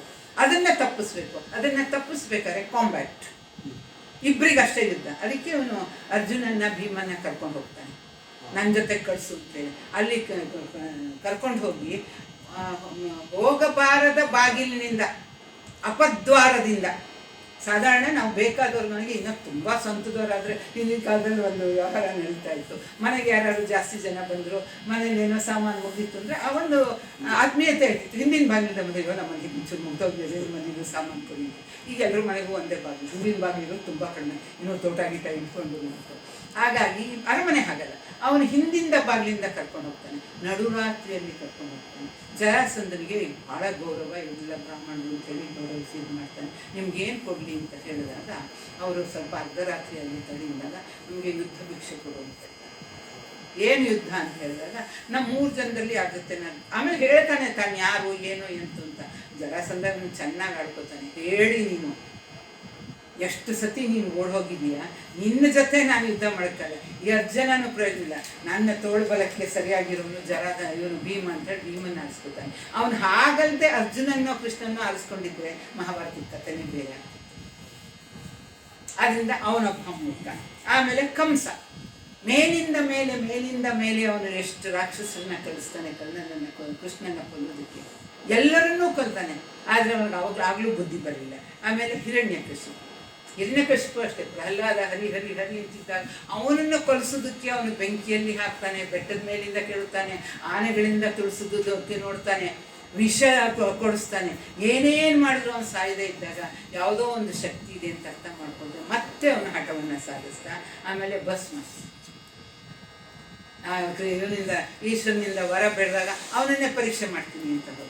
ಅವನು ಅಲ್ಲಿ ಈಶ್ವರ ಓಡೋಗ್ತಾನೆ ಅಂತ ಅನ್ನೋದು ಕೇವಲ ಕೆಲವರು ವಿಷ್ಣುವಿನ ಒಂದು ಸುಪ್ರಿಮೆಸಿ ಹೇಳಕ್ಕೋಸ್ಕರ ಬಿಟ್ಟರೆ, ಮೃತ್ಯುಂಜಯನಿಗೆ ಇದಿದೆಯಾ ಎಲ್ಲಾದರೂ ನಾನ್ ಸೆನ್ಸ್, ಅದು ಅರ್ಥವಿಲ್ಲ. ಅದು ಮೃತ್ಯುಂಜಯ ಅಲ್ಲಿ ಅದು ಇನ್ನೊಂದು ಕತೆ ಏನಿದೆ ಗೊತ್ತಾ, ಅದು ಆ ಭಾಗದ ಕಥೆನ ಅವ್ರಿಗೆ ಕೊಡ್ತಾರೆ. ನಾನು ಒಂದು ಕಡೆ ಓದಿರೋ ಕಡೆ ಗಣಪತಿ ಇವನು ಯಾಕೆಂದರೆ ತಾನೇ ವರ ಕೊಟ್ಟು ತನ್ನ ಮೇಲೆ ಪರೀಕ್ಷೆ ಮಾಡ್ಕೊಳ್ಳೋದಕ್ಕೆ ಹೆಂಗೆ ಸಾಧ್ಯ, ಅದಕ್ಕೆ ಅವನು ಹೊರಟೋಗ್ತಾನೆ. ಅದು ಒಂದು ಲೀಲೆ ಅಷ್ಟೇನ್ಯ. ಹಾಗೆಲ್ಲ ಕಡೆ ಹೋಗ್ತಿದ್ದಾಗ ಇವನು ಹುಡ್ಕೊಂಡು ಹೋಗ್ತಾನೆ. ಇವನ ಹೆಸರು ವೃಕಾಸುರ ಅಂತ. ಹುಡ್ಕೊಂಡು ಹೋಗ್ತಾನೆ. ಆಮೇಲೆ ಅವನ ತಲೆ ಮೇಲೆ ಕೈ ಇಟ್ಟಾಗ ಭಸ್ಮಾದ್ರಿಂದ ಭಸ್ಮಾಸುರ ಅಂತ ಅವನಿಗೊಂದು ಅಡ್ಡ ಹೆಸರು, ಅನ್ವರ್ಥನಾಮ ಆಗುತ್ತೆ. ಆಗ ಗಣಪತಿ ಬರ್ತಾನೆ. ಹೀಗೋಡ ಯಾಕಪ್ಪ ಅಂತಾನೆ, ನೋಡು ಈಶ್ವರ ನನಗೆ ನಾನು ತಪಸ್ ಮಾಡಿ ವರ ತಗೊಂಡೆ, ನಾನು ತಲೆ ಮೇಲೆ ಯಾರ ತಲೆ ಮೇಲೆ ಕೈ ಇಟ್ಟು ಭಸ್ಮ ಆಗಬೇಕು ಅಂತ. ಅದು ಸರಿನೋ ತಪ್ಪೋ, ಸುಳ್ಳೋ ನಿಜವೋ ಪರೀಕ್ಷೆ ಮಾಡೋಣ ಅಂದರೆ ಈಶ್ವರ ಎಲ್ಲ ಓಡೋಗ್ತಿದ್ದಾನೆ ಅಂತ ಹೇಳ್ತಾನೆ. ಆಗ ಗಣಪತಿ ಹೇಳ್ತಾನೆ, ಅಯ್ಯೋ ಮೂರ್ಖ ನೀನು, ಈಶ್ವರ ಅವನು ನಂಬಬಹುದ? ಅವನೇನು ಸುಸಂಸ್ಕೃತನ, ಸದ್ಗೃಹಸ್ಥಾನ ಅವನು ಇರೋದು ಸ್ಮಶಾನದಲ್ಲಿ. ಅವನ ಮೈ ಮೇಲೆ ಒಂದು ಒಡವೆ ಸಹಿತ ಇಲ್ಲ. ಅವನು ಹಾಕ್ಕೊಳ್ಳೋದು ಹಾವಿನ ಒಡವೆ, ರುದ್ರಾಕ್ಷಿ, ಭಸ್ಮ ಹಚ್ಕೋತಾನೆ. ಇಂಥವನು ವರ ಕೊಟ್ಟರೆ ಅವನಿಗೆ ಯಾವ ಮಹಿಮೆ ಇದೆ ಅಂತ ತಿಳ್ಕೊಂಡಿದೀಯ ನೀನು? ಇಂಥವನು ವರ ಕೊಟ್ಟರೆ ನೀನು ನಂಬಿಟ್ಟಿದೆಯಲ್ಲ ನಿಜವಾಗ್ಲೂ ಅಂತ. ಮತ್ತು ನಾನು ಹೆಂಗೆ ಪರೀಕ್ಷೆ ಮಾಡೋದು ಅಂದರೆ ನೀನು ತಲೆ ಮೇಲೆ ಕೆತ್ಕೊಂಡು ನೋಡೋ ಗಣಪತಿ. ಅದು ಒಂದು ಕಡೆ ಕತೆ ಇದು. ಇವರೇನು ಮಾಡ್ತಾರೆ, ಮೋಹಿನಿ ಬಂದ ಹಾಗಾಯಿತು ನೀನು ಹೊಟ್ಟೋಗ್ಬಿಡು, ನಾನು ನಿನ್ನ ಪರೀಕ್ಷೆ ನೀನು ಬಿಡಿಸ್ತೀನಿ ಅಂತೇಳಿ ಮೋಹಿನಿ ನಾಟ್ಯ ಮಾಡಿದೆ. ಅದು ಒಂದು ಕಡೆಗಿದೆ ಮಾಡ್ದೆ. ಆಮೇಲೆ ನನಗೆ ಡಾನ್ಸ್ ಚೆನ್ನಾಗಿ ಬರೋರನ್ನೇ ನನಗೆ ಇದು ಮಾಡೋದಕ್ಕೆ ಆಸೆ, ಮದುವೆ ಮಾಡ್ಕೊಳ್ಳೋಕೆ ಅಂತ ನಂಗೆ ಬರಲ್ಲ ಅಂದಾಗ ನಾನು ಮಾಡೋದನ್ನ ಮಾಡ್ತಾ ಹೋಗು ಅಂತೇಳಿ ಬಗೆಗಳು ಮಾಡ್ತಾ ಅವ್ನ ಮೈ ಮಾಡ್ತಾ ತಲೆ ಅಂತ ಹೀಗೆ ಹೇಳ್ತಾರೆ. ಹಾಗೆ ಯಾರಾದರೂ ವರವನ್ನು ಬೇಡ್ಬಿಟ್ಟು ಈ ಥರ ಮಾಡ್ತಾರೆ. ಅದಕ್ಕೆ ಅಲ್ವಾ, ಅದು ನಾನ್ಸೆನ್ಸ್. ಇವರಲ್ಲಿ ಕೆಲವರು ಏನು ಹೇಳ್ತಾರೆ ಅಂದರೆ, ಇದು ಒಂದು ಕಾರಣ, ಈಶ್ವರನ ಪ್ರಾಣವನ್ನ ವಿಷ್ಣು ಉಳಿಸಿದ್ರಿಂದ ವಿಷ್ಣು ಗ್ರೇಟು ಅಂತ. ಇನ್ನೊಂದು ವಿಷ್ಣು ಪಾದೋದಕ್ಕೆ ಗಂಗೆ ಅಂತ ಹೇಳ್ತಾರೆ. ವಿಷ್ಣು ಪಾದೋದ್ಭವ ಅಂತ ಹೇಳಿದ್ರು ಆ ವಿಷ್ಣು ಪಾದೋದ್ಭವಗಿಂತ ಅದು ಏನು ಅಂದರೆ, ತ್ರಿವಿಕ್ರಮಾವತಾರದಲ್ಲಿ ಅವನು 2ನೇ ಹೆಜ್ಜೆಯನ್ನು ಆಕಾಶಕ್ಕೆ ಇಟ್ಟಾಗ ಆಕಾಶವನ್ನು ಒಂದು ಗೋಲ ಹೆಮಿಸ್ಪಿಯರ್ ಅಂತ ಅದು ಹೇಳ್ತಾರೆ. ಕಟಾಹ ಅಂತ ಹೇಳ್ತಾರೆ. ಬ್ರಹ್ಮಾಂಡದ ಕಟಾಹದಲ್ಲಿ ಇವನ ಉಗುರು ಚುಚ್ಚಿಬಿಟ್ಟು ಅದನ್ನು ದಾಟ್ಕೊಂಡು ಹೋದಾಗ ಅಲ್ಲಿ ಬ್ರಹ್ಮ ತನ್ನ ಕಮಂಡಲುವಿನ ನೀರಿನಿಂದ ಆ ವಿಷ್ಣು ತ್ರಿವಿಕ್ರಮನ ಪಾದ ತೊಳಿತಾನೆ. ಆ ನೀರು ಏನು, ಜಲ ಏನು, ಅದು ಮೊದಲು ಬ್ರಹ್ಮನ ಕಮಂಡಲದಲ್ಲಿತ್ತು. ವಿಷ್ಣು ಪಾದದಂತ ಆ ವಿಷ್ಣುವಿನ ಪಾದದಲ್ಲಿದ್ದಂತಹ ನೀರನ್ನ ಇವನು ತಲೆ ಮೇಲೆ ಧರಿಸ್ಕೊಂಡಲ್ಲ, ಅದರಿಂದ ವಿಷ್ಣು ಶ್ರೇಷ್ಠ ಅಂತ ಹಾಗೆ ಅದು ಹೇಳೋದು. ಹಾಗೆ ಭಸ್ಮಾಸುರ. ಇನ್ನು ರುಕ್ಮಿಣಿಯ ಅಣ್ಣ, ಅವನೊಂದ್ಸತಿ ಬಲರಾಮಂಗದ ಬೇರೆ ಅದು ಏಕಾದಶಿ ವ್ರತದ ಮಹಿಮೆ ಹೇಳಬೇಕಾದ್ರೆ ಒಂದು ರುಕ್ಮಾಂಗದಂದು ಇನ್ನೊಂದು ಅಂಬರೀಷಂದು ಹೇಳ್ತಾರೆ. ಏಕಾದಶಿ ವ್ರತದ ಮಹಿಮೆ ರುಕ್ಮಿ ತುಂಬಾ ಕೆಟ್ಟವನು. ಅವನು ಶಿಶುಪಾಲನಿಗೆ ಇವಳನ್ನ ಮದುವೆ ಮಾಡಿಸ್ಬೇಕು ಅಂತ ಹೊರಟಿದ್ದ. ಆಗ ಇವಳು ಕೃಷ್ಣನಿಗೆ ಪತ್ರ ಬರೆದು ಹೀಗಾಗುತ್ತೆ ನನಗಿಷ್ಟ ಇಲ್ಲ ಅಂದಾಗ ಅವನು ಬಂದು ಅವಳನ್ನು ಅಪಹರಿಸ್ಕೊಂಡು ಹೋಗಿ ಇದು ಮಾಡ್ತಾನೆ. ರುಕ್ಮಿ ಅವನು ಬಲರಾಮನ ಜೊತೆ ಒಂದ್ಸತಿ ದ್ಯೂತ ಆಡ್ತಾನೆ. ಪ್ರತಿ ಸಲ ದ್ಯೂತದಲ್ಲಿ ಬಲರಾಮ ಗೆಲ್ತಾನೆ. ಗೆದ್ರೂ ಸಹಿತ ಇವನು ಹುಚ್ಚುಚ್ಚಾಗಿ ನೀ ಸೋತೆ ನಾ ಗೆದ್ದೆ, ನೀ ಸೋತೆ ನಾ ಗೆದ್ದೆ ಅಂತ. ಗೆದ್ದವನಿಗೆ ನೀನೇ ಸೋತೆ ಅಂತ ಅಪಮಾನ ಮಾಡಿದ್ರೆ ಯಾರು ಸಹಿಸ್ಕೋತಾರೆ? ಬಲರಾಮ ಸಹಿಸ್ಕೋತಾನ? ಎಷ್ಟು ಸತಿ ಮಾಡಿದ್ರು ಹೀಗೆ ಮಾಡಿದಾಗ ಕಡೆಗೆ ಸಿಟ್ಟು ಬಂದು ರುಕ್ಮಿನ ಬಲರಾಮ ಕೊಂದು ಹಾಕಿರ್ತಾನೆ. ಆಮೇಲೆ ಜಯದ್ರಥ ತಾನು ನೋಡಿದಾನೆ ಎಂಥ ಮೂರ್ಖತನದ ಕೆಲಸ ಮಾಡಿದ್ದೀನಿ, ಪಾಂಡವರು ಯಾವ ಬಲ ಅಂತ. ಅಷ್ಟಾದರೂ ಅವನು ದ್ರೌಪದಿನ ಕೆಣಕಕ್ಕೆ ಹೋಗಿ ತನ್ನ ತಲೆಯನ್ನು ಅಸಡ್ಡಾಡುವ ಬೋಳಿಸ್ಕೊಂಡು ಏನೇನೋ ಆಗುತ್ತೆ. ಅದ್ರ ಕಥೆ ಇನ್ನೂ ಇದೆ, ಅದಕ್ಕೆಲ್ಲ ಇಲ್ಲ. ಆಮೇಲೆ ಶಕುನಿಗೆ ಗೊತ್ತಿತ್ತು ಪಾಂಡವರು. ಅವನೇ ಹೇಳ್ತಾನೆ, ಪಾಂಡವರನ್ನ ನಾವು ಬಲದಲ್ಲಿ ಗೆಲ್ಲಕ್ಕಾಗಲ್ಲ, ಮೋಸದಿಂದ ಗೆಲ್ಲಬೇಕು ಅಂತೇಳಿ ಮೋಸದ ದ್ಯೂತಕ್ಕೆ ಕೈ. ಹೀಗೆ ಇವ್ರಿಗೆಲ್ಲ ಗೊತ್ತಿದ್ದೂ ಸಹಿತ ಮೂರ್ಖರಾದರು. ಅದರಿಂದ ದಶಮೂರ್ಖರು. ಈ ದಶಮೂರ್ಖರಲ್ಲೊಬ್ಬನನ್ನು ಮೂರ್ಖನಾಗಿಸಿ ರಾವಣನ ಆತ್ಮಲಿಂಗವನ್ನು ಅವನು ತೆಗೆದುಕೊಂಡು ಬರುವಾಗ ತನ್ನ ತಾಯಿಗೋಸ್ಕರ ಬರ್ತಾನೆ. ಹಾಗೆ ಬಂದಾಗ ಆತ್ಮಲಿಂಗವೇನಾದರೂ ರಾವಣನ ಕೈ ಸೇರಿದರೆ ಅದು ದುಷ್ಟನ ಕೈ ಇದು ಸೇರಿದಾಗ ದುಷ್ಟ ಶಕ್ತಿ ರೂಪದಲ್ಲಾಗುತ್ತೆ ಅಂತ ಹೇಳಿ ಕಡೆಗೆ ಏನು ಮಾಡೋದು ಅಂದಾಗ ಗಣಪತಿಯನ್ನು ಒಂದು ಬಾಲಕನ ರೂಪದಲ್ಲಿ ಕಳಿಸ್ತಾರೆ. ಗೋಕರ್ಣ ಕ್ಷೇತ್ರಕ್ಕೆ ಬರ್ತಾನೆ. ಆ ಆತ್ಮಲಿಂಗದ ಎರಡು ಏನಿರುತ್ತೆ ಅಂದರೆ ಅದನ್ನು ಸಂಧ್ಯಾವಂದನೆಯನ್ನೇ ಯಾವ ಕಾಲಕ್ಕೂ ತಪ್ಪಿಸಬಾರ್ದು. ಆಮೇಲೆ ಇದನ್ನು ಯಾವ ಸಂದರ್ಭದಲ್ಲೂ ನೆಲದ ಮೇಲೆ ಇಡಬಾರ್ದು ಅಂತ. ಆವಾಗ ಅಷ್ಟೊತ್ತಿಗೆ ಸೂರ್ಯ ಮುಳುಗಿ ಒಂದು ಸಂಧ್ಯಾ ಕಾಲದ ಅನೇಕ ಇದೆಲ್ಲ ಮಾಡುವಂಥ ಸಂಧ್ಯಾ ವಂದನೆ ಮಾಡೋಕ್ಕೆ ಇದು ಬಂದಾಗ ಅವನು ಏನು ಮಾಡೋದು ಅನ್ನುವಾಗ ಈ ಹುಡುಗ ಕಾಣಿಸ್ಕೊತಾನೆ. ನೀನು ಇದನ್ನು ಒಂಚೂರು ಹಿಡ್ಕೊಂಡು ನಿಂತ್ಕೊ, ನಾನು ಸಂಧ್ಯಾ ವಂದನೆ ಮುಗಿಸ್ಕೊಂಡು ಬರ್ತೀನಿ ಅಂದಾಗ ನನ್ನ ಕೈಲಾಗಲ್ಲ, ಪ್ಲೀಸ್ ಅಂತ ಹೇಳ್ತಾರೆ. 3 ಸತಿ ಕೂಗ್ತೀನಿ. ಆ 3 ಸತಿ ಕೂಗೋದ್ರೊಳಗೆ ನೀವು ಬರ್ದೆ ಇದನ್ನ ಇಟ್ಬಿಡ್ತೀನಿ ಅಂತಾನೆ. ಇಲ್ಲ ಬೇಗ ಬರ್ತೀನಿ ಅಂತಾನೆ. ಅವನಲ್ಲಿ ಹೋಗಿ ತಲುಪು ಹೊತ್ತಿಗೆ ರಾವಣ ಅಂತಾನೆ. ಇನ್ನೊಂದು ಚೂರು ಹೊತ್ತಿಗೆ ರಾವಣ. 3 ಸತಿಗೂ ನೀವು ಬರಲ್ಲ ನೋಡು, ನಾನು ಇಟ್ಬಿಟ್ಟೆ ಅಂತ. ಹಾಗೆ ಅವನನ್ನು ಮೂರ್ಖನನ್ನಾಗಿಸ್ತವನು ಯಾರು? ಇದು ಗಣಪತಿ ಸ್ತೋತ್ರ. ಆಮೇಲೆ ಬುಸುಗುಡುವ ಅವತಾರಿಯ ಅನುಜನಿಗೆ ಬುಸುಗುಡ್ದು ಯಾವುದು? ಹಾವಿನ ಅವತಾರಿ ಅಥವಾ ಸರ್ಪದ ಅವತಾರಿ ಯಾರು? ಬಲರಾಮ. ನಾನೀಗ ನಿಮಗೆ ಟೈಮ್ ತಗೊಳ್ಳ. ಆ ಬಲರಾಮ ಆದಿಶೇಷನ ಅವತಾರ ಅಂತ ಹೇಳ್ತಾರೆ.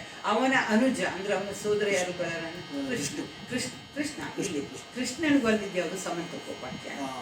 ಆಮೇಲೆ ಪಾಶ ತ್ರಿಶೂಲಧರನಾಗಿಯೇ ಜನಿಸೋನು. ಪಾರ್ವತಿ ಅವನನ್ನು ತನ್ನ ಅಂಗರಾಗದಿಂದ ರೂಪಿಸಿದಾಗ ಅವನು ಕಾಯೋದಕ್ಕೆ ಅವನನ್ನು ನಿಲ್ಲಿಸುವಾಗ ಅವನ ಕೈಲಿ ಪಾಶ ತ್ರಿಶೂಲವನ್ನು ಕೊಟ್ಟಿರ್ತಾರೆ. ಅದರಿಂದ ಪಾಶ ತ್ರಿಶೂಲದ ಧರನಾಗಿಯೇ ಜನಿಸಿದವನೇ. ದಶಶಿರಮರ್ದನ ಚೆನ್ನಕೇಶವ ಪ್ರಿಯ. ದಶಶಿರಮರ್ದನ ರಾವಣನ ಕೊಂದಂತಹ ಚೆನ್ನಕೇಶವನಿಗೆ ಅತಿ ಪ್ರಿಯನಾದಂಥವನು ನಮ್ಮ ಗಣೇಶ. ಸಮನಾರು ಇವಗೆ ಕರುಣಾ ಸಮುದ್ರ, ಸಮನಾರು ಇವಗೆ ಕರುಣಾ ಸಮುದ್ರ. ಸಾಮಕೋ ಸುಮಕೋ ಮನನು ಮತ್ತೆ ಕಠಿಣ ವಜ್ರ. ಹಿಮವಂತನಣಿಯ ಹೈಮವದಿ ಕಾಂತ, ಹಿಮವಂತನಳಿಯ ಹೈಮವದಿ ಕಾಂತ. ಗಮನ ವೃಷಭನೇರಿ ಅದ್ರಿವಾಸ, ಗಮನ ವೃಷಭನೇರಿ ವೃಷಭನೇರಿ ಅದ್ರಿವಾಸ. ಸಮನಾರು ಇವಗೆ ಕರುಣಾ ಸಮುದ್ರ. ಇದು ಈಶ್ವರನ ಪರವಾದ ಮುಂಡಿಗೆ. ಸಮನಾರು ಇವನಿಗೆ ಕರುಣಾ ಸಮುದ್ರ. ಸುಮಕೋಮಲನು ಮತ್ತೆ ಕಠಿಣ ವಜ್ರ ಅಂದರೆ ಹೇಳ್ತಾರೆ ವಜ್ರಾದಪಿ ಕಠೋರಾಣಿ ಮೃದೂನಿ ಕುಸುಮಾದಪಿ ಅಂತ ಬಂದಿದೆ. ಅಂದರೆ ಯಾವುದಾದ್ರೂ ಕೆಲವು ನಿಶ್ಚಯಗಳನ್ನು ನಿಯಮಗಳನ್ನು ಮಾಡಬೇಕಾದ್ರೆ ಕಠಿಣವಾಗಿದ್ದರೂ ಸಹಿತ ಯಾರ ವಿಷಯದಲ್ಲಿ ಕರುಣೆಯನ್ನು ತೋರಿಸ್ಬೇಕೋ ಅಂಥ ಸಮಯದಲ್ಲಿ ಹೂವಿನಷ್ಟು ಮೃದುವಾದಂಥವರು ಅಂತ ಕೆಲವರು ಆಡಳಿತಗಾರರು ಅವರೆಲ್ಲ ಹಾಗಿರ್ತಾರೆ. ಅದಕ್ಕೆ ಸುಮಕೋಮಲನು ಮತ್ತೆ ಕಠಿಣ ವಜ್ರ. ಈಗ ಮನ್ಮಥನ್ನ ಸುಟ್ಟು ಬಿಟ್ಟ, ಕೆಲವರು ರಾಕ್ಷಸರನ್ನ ಕೊಂದುಬಿಟ್ಟ. ಆದರೆ ಬೇಡರ ಕಣ್ಣಪ್ಪನಿಗೆ ಇವ್ರಿಗೆಲ್ಲ ಎಷ್ಟು ಅವರು ಮಾಡಿದ್ರು, ಏನು ಪೂಜೆ ಮಾಡಿದ್ರು, ಅಥವಾ ಇವಳಾಗಲಿ ಯಾರು ಕೊಡಗು ಸಾಗಲಿ ಸಹಿಸ್ಕೊಂಡು, ಅಂದರೆ ಅಷ್ಟು ಕರುಣೆ ಭಕ್ತರಲ್ಲಿ ಅಂತ ಹೇಳ್ಬಿಟ್ಟು ಕರುಣಾ ಸಮುದ್ರ. ಹಿಮವಂತ ನಳಿಯ ಪರ್ವತರಾಜನಾದಂತಹ ಹಿಮಗಿರಿಯ ಅಳಿಯ ಹೈಮವತಿ ಕಾಂತ. ಹಿಮವಂತನ ಮಗಳೇ ಹೈಮವತಿ. ಪಾರ್ವತಿಗೆ ಇರುವ ಹಲವಾರು ಹೆಸರುಗಳಲ್ಲಿ ಹೈಮವತಿಯ ಕಾಂತ ಅಂದರೆ ಪತಿ. ಗಮನ ವೃಷಭವನೆಯಲ್ಲಿ ಅದ್ರಿವಾಸ. ವೃಷಭ ಅಂದರೆ ಇದು ಎತ್ತು, ನಂದಿ. ಅದನ್ನು ಏರಿ ಸಂಚರಿಸುವಂಥವನು ಅದ್ರಿವಾಸ, ಕೈಲಾಸಗಿರಿಯಲ್ಲಿ ವಾಸ ಮಾಡುವನು. ಸಿತಗಜನ ನೊಡೆಯ ಒಗೆದಿರಲು ಸೊಕ್ಕಿ ಅದಿಘೋರ ಕಷ್ಟ ಸುತ್ತಿ.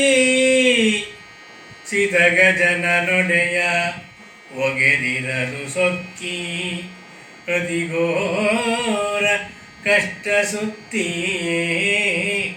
ಹಿತ ನುಡಿಯ ಕೇಳಿ ಸುತ್ತಿ ಮಧಿಸುತ್ತಿರಲು. ಹಿತ ನುಡಿಯ ಕೇಳಿ ಸುತ್ತಿ ಮಧಿಸುತ್ತಿರಲು. ಅತಿವೇಗ ದುಃಖಿ ಹರಡಿ. ಅಧಿವೇಗ ದುಃಖಿ ಹರಡಿ. ಸಮನಾರು ಇವಗೆ ಕರುಣಾ ಸಮುದ್ರ. ಸುಮಕೋಮಲನು ಮತ್ತೆ ಕಠಿಣ ವಜ್ರ. ಸಿತಗಜ. ಸಿತ ಅಂದರೆ ಶ್ವೇತ. ಶ್ವೇತ ಅಂದರೆ ಬಿಳಿ ಬಣ್ಣ. ಸಿತಗಜ ಶ್ವೇತ ಬಣ್ಣದ ಆನೆ ಅಂದರೆ ಐರಾವತ. ಐರಾವತನ ಒಡೆಯ ಯಾರು ಅಂದರೆ ಇಂದ್ರ. ಅವನು ಒಗೆದಿರಲು ಸೊಕ್ಕಿ. ಇಲ್ಲಿ ಒಂದು ಕತೆ ಬರುತ್ತೆ. ಈ ಸಮುದ್ರ ಮಥನ ಅಥವಾ ಅಮೃತ ಮಥನ ಯಾಕೆ ಮಾಡಬೇಕಾಗಿ ಬಂತು, ಏನು ಅಲ್ಲೇ ಇದ್ವಾ ಇಲ್ಲ ಅಂದರೆ ಇಲ್ಲೊಂದು ಬರುತ್ತೆ. ದೂರ್ವಾಸ ಮುನಿಗಳು ಅನಿಸುತ್ತೆ ಯಾವುದೋ ಒಬ್ಬ ಅಪ್ಸರೆಯಿಂದ ಒಂದು ಹಾರವನ್ನು ಕೇಳ್ಪಡಿತಾರೆ. ಅದರಲ್ಲಿ ಕೆಲವು ಕಡೆ ವ್ಯತ್ಯಾಸ ಇರುತ್ತೆ.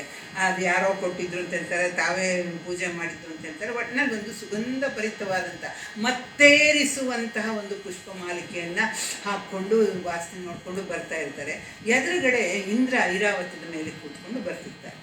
ಕೈ ಮುಗಿದಾಗ ಆಯಿತು, ಇವ್ರಿಗೆ ಹೂವಿನ ಪುಷ್ಪ ಮಾಲಿಕೆಯಿಂದ ಆಯಿತು. ಅದನ್ನು ಆಶೀರ್ವಾದ ಪೂರ್ವಕವಾಗಿ ಇಂದ್ರನಿಗೆ ಕೊಡ್ತಾರೆ.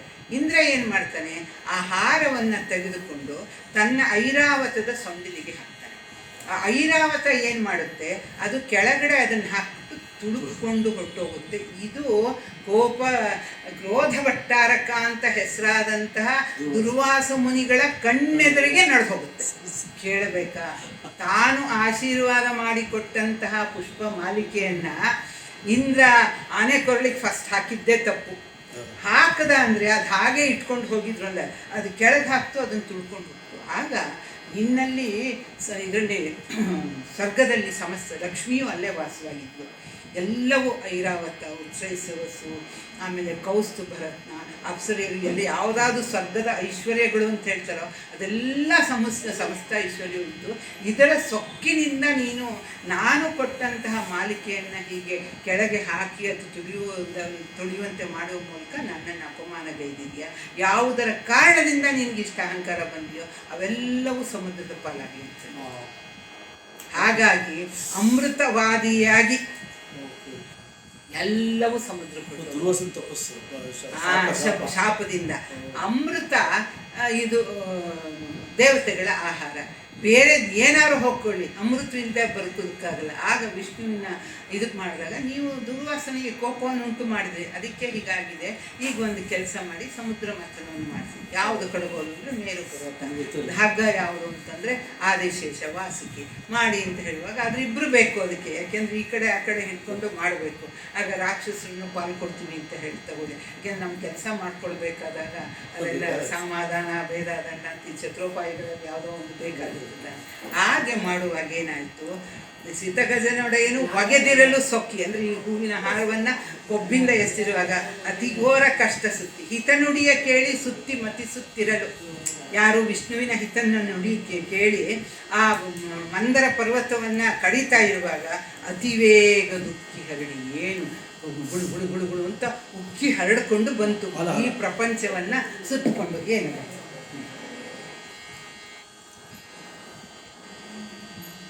ತಲ್ಲಣಿಸಿ ಜಗವು ಅಡಿಗಿಟ್ಟು ಶಿರವ ಗೊಲ್ಲ ಶರವೈರಿ ಕಾಯಂದು ಹೊರಲೆ. ತಲ್ಲಣಿಸಿ ಜಗವು ಅಡಿಗಿಟ್ಟು ಶಿರವ ಗೊಲ್ಲ ಶರವೈರಿ ಕಾಯಂದು ಹೊರಲೆ. ಚೆಲ್ಲುತ್ತ ನಗೆಯ ಶೀಘ್ರದಲ್ಲಿ ಒದಗಿ ಚೆಲ್ಲುತ್ತ ನಗೆಯ ಶೀಘ್ರದಲ್ಲಿ ಒದಗಿ ಎಲ್ಲವರು ಕೊಂಡು ಸವಿಯೇ ಎಲ್ಲವನು ಕೊಂಡು ಸವಿಯೇ. ಶ್ರವಣಾರು ಇವಗೆ ಕರುಣಾ ಸಮುದ್ರ ಸುಮಕೋಮಲನು ಮತ್ತೆ ಕಠಿಣ ವಜ್ರ. ತಲ್ಲಣಿಸೆ ಜಗವು ಏನೋ ಏನು ಉಕ್ಕಿ ಉಕ್ಕಿ ಉಕ್ಕಿ ಹಲ ಹಲ ಬರುತ್ತಿರೋದು ಅತೀ ಘೋರವಾದ ವಿಷ. ಅದರ ಹೊಗೆಯೇ ಜನಗಳನ್ನು ಪ್ರಪಂಚವನ್ನು ಸುಟ್ಟು ಬಿಡು ಹಾಗಿತ್ತು. ಆಗ ತಲ್ಲಣಿಸೆ ಜಗವು ಅಡಿಗಿಟ್ಟು ಸಿರುವ ಈ ಪ್ರಪಂಚದ ಜನಗಳು ದೇವತೆಗಳು ಎಲ್ಲರೂ ಈಶ್ವರನ ಪಾದಕ್ಕೆ ಬಿದ್ದು ಬಿಡ್ತಾರೆ. ಪುಲ್ಲಶರ ವೈರಿ ಕಾಯಂದೂರೆ. ಪುಲ್ಲಶರ ಅಂದರೆ ಪುಷ್ಪಬಾಣ. ಪುಷ್ಪಬಾಣ ಅಂತ ಯಾರು ಹೇಳ್ತಾರೆ? ಮನ್ಮಥನ ವೈರಿಯಾದಂಥ ಈಶ್ವರನೇ ಕಾಯೆಂದು ಒರಲೆ ಅರ್ಚಿಕೊಂಡಾಗ ಕಿರ್ಚಿಕೊಂಡಾಗ ಚೆಲ್ಲುತ್ತನಗೆ ಶೀಘ್ರದಲ್ಲಿ ಬದಗಿ ಆಯಿತು ಅಂತ ಅಭಯ ಹಸ್ತವನ್ನು ಒಂದು ಮುಗುಳ್ನಗೆಯಿಂದ ಮಂದಹಾಸದಿಂದ ಹೇಳ್ತಾರೆ, ನೀವು ಬೆದರಬೇಡಿ, ನಿಮಗೆ ಬಂದಿರುವಂಥ ಈ ಘೋರತರವಾದ ಸಂಕಷ್ಟವನ್ನು ನಾನು ಪರಿಹರಿಸ್ತೀನಿ ಅಂಥೇಳಿ ಎಲ್ಲವನ್ನು ಕೊಂಡು ಸವಿಯ. ಆ ಇಡೀ ಉಕ್ಕಿ ಉಕ್ಕಿ ಉಕ್ಕಿ ಬರ್ತಿದ್ದಂಥ ಸಂಪೂರ್ಣ ಹಾಲಾಹಲವನ್ನು ತನ್ನ ಅಂಗೈಯಲ್ಲಿ ಆಕರ್ಷಿಸಿಬಿಟ್ಟು ಅದು ಪೂರ್ತಿ ತನ್ನ ಅಂಗೈಯೊಳಗೆ ಬರುವ ಹಾಗೆ ಮಾಡಿಬಿಟ್ಟು ಅದನ್ನು ಸವಿಯೇ ಕುಡ್ದ. ಬೆದರುತ್ತ ಬಂದು ಒತ್ತುತ್ತ ತಡೆಯೇ ಉದರವನು ಹೊಗದೆ ನಿಲ್ಲಲು. ಬೆದರುತ್ತ ಬಂದು ಒತ್ತುತ್ತ ತಡೆಯೇ ಉದರವನು ಹೊಗದೆ ನಿಲ್ಲಲು. ವಿದುಧರಗೆ ನಮಿಸಿ ನಂಜುಂಡನೆಂದ ಮದಗಜನ ಕೊಂದ ಚನ್ನಕೇಶವನು. ವಿದುಧರಗೆ ನಮಿಸಿ ನಂಜುಂಡನೆಂದ ಮದಗಜನ ಕೊಂದ ಚಂದ್ರಕೇಶವನು.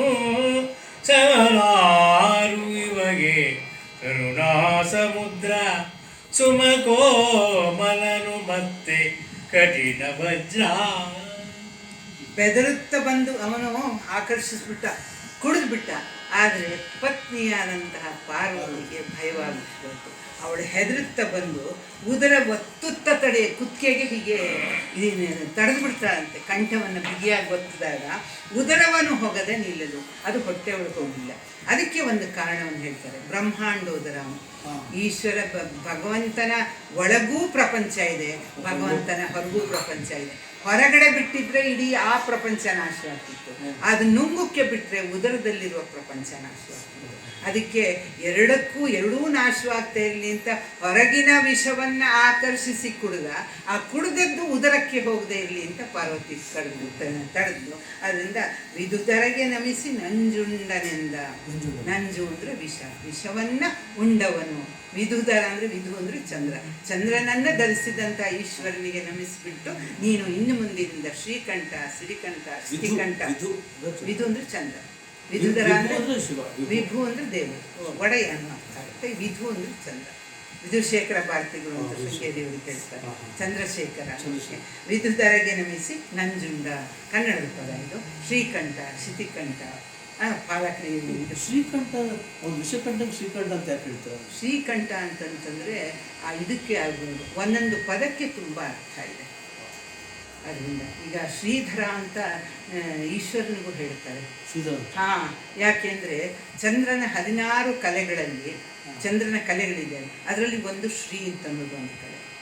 ಆ 16 ಕಲೆಯಲ್ಲಿ ಶ್ರೀಕಲೆ ಆದ್ದರಿಂದ ಆ ಶ್ರೀಕಲೆಯನ್ನುಳ್ಳಂತಹ ಚಂದ್ರನನ್ನು ಧರಿಸಿದವನು ಶ್ರೀಧರ. ಓ ಈಶ್ವರನ ಶ್ರೀಧರ ಅಂತ ಹೇಳಿ. ಹೌದು ಹೌದು ಹೌದು. ವಿದುಧರೆಗೆ ನಮಿಸಿ ನಂಜುಂಡನಿಂದ ಶ್ರೀಕಂಠ ಶಿತಿಕಂಠ ಅಂತ ಅವನು ಹೇಳ್ದ. ಯಾರು ಹೀಗೆ ಅಂತ ಅವನನ್ನು ನಮಿಸ್ಬಿಟ್ಟು ಇವನಿಗೆ ನಂಜುಂಡ ಅಂತ ಕರೀತೀವಿ ಅಂದರೆ ಮದಗಜನ ಕೊಂದ ಚೆನ್ನಕೇಶವ. ಮದಗಜ ಅಂದರೆ ಆನೆಯನ್ನು ಕೊಂದಂತಹ ಯಾವುದು ಕುವಲೆಯ ಪೀಡ ಆನೆ. ಇದರಲ್ಲಿ ಇವರು ಮಧುರೆಗೆ ಕಂಸ ಕರೆದ ಅಂತ ಹೇಳಿ ಬಿಲ್ಲು ಹಬ್ಬಕ್ಕೆ ಹೋದಾಗ ಅವನು ಹೇಗಾರು ಮಾಡ್ಕೊಳ್ಬೇಕು ಅಂತೇಳಿ ಮದಿಸಿದ ಕುವಲೆಯ ಪೀಡ ಅಂತನೂ ಆನೆಗೆ ಹೆಂಡವನ್ನು ಕುಡಿಸಿ ಅದ್ರದ್ದು ಬರೋದನ್ನು ನೋಡಿದ್ರೆ ಜನ ಹೆದರ್ಕೊಂಡು ಹೋಗ್ತಾರೆ. ಅಂಥ ಹೆಂಡ ಕುಡಿಸ್ಬಿಟ್ಟು ಆನೆಯನ್ನು ಇವರು ಬಲರಾಮ ಕೃಷ್ಣ ಬರ್ತಿರು ದಾರಿಲಿ ಬಿಡ್ತಾನೆ. ಅದು ಹೇಗೆ ಬಂದುಬಿಡುತ್ತೆ ಅಂದರೆ ಇವರು ಒಂದು ಸತಿ ನಿಂತ್ಕೊಂಡು ಅದನ್ನು ಕೊಂದು ಹಾಕ್ಬಿಡ್ತಾನೆ ಕೃಷ್ಣ. ಅದು ಅದರಿಂದ ಇವನು ಒಂದೊಂದಾಗಲ ಸಂಧಾನ ಮಾಡಿರ್ತಾನೆ. ಮೊದಲು ಈ ಕೋಲೆಯ ಪೀಡ ಆದರೆ ಅಪ್ಪಚ್ಚಿ ಮಾಡಾಕ್ಬಿಡುತ್ತೆ ಕೃಷ್ಣನ ಅಂತ. ಆದರೆ ಅದು ಉಳಿತಾನೆ. ಆಮೇಲೆ ಚಾನೂರ ಮುಷ್ಟಿಕ ಅಂತ ಮಲ್ಲರನ್ನು ಹೀಗೇನೇನು ಮಾಡಿ ಅದರಿಂದ ಮದಗಜನ ಕೊಂದ ಕೋಲೆಯ ಪೀಡವನ್ನು ಕೊಂದ ಚೆನ್ನಕೇಶವನಾದಂಥ ವಿಷ್ಣು ಇವನನ್ನು ನಮಿಸಿ ನಂಜುಂಡ ಅಂತ ಹೇಳ್ತಾರೆ.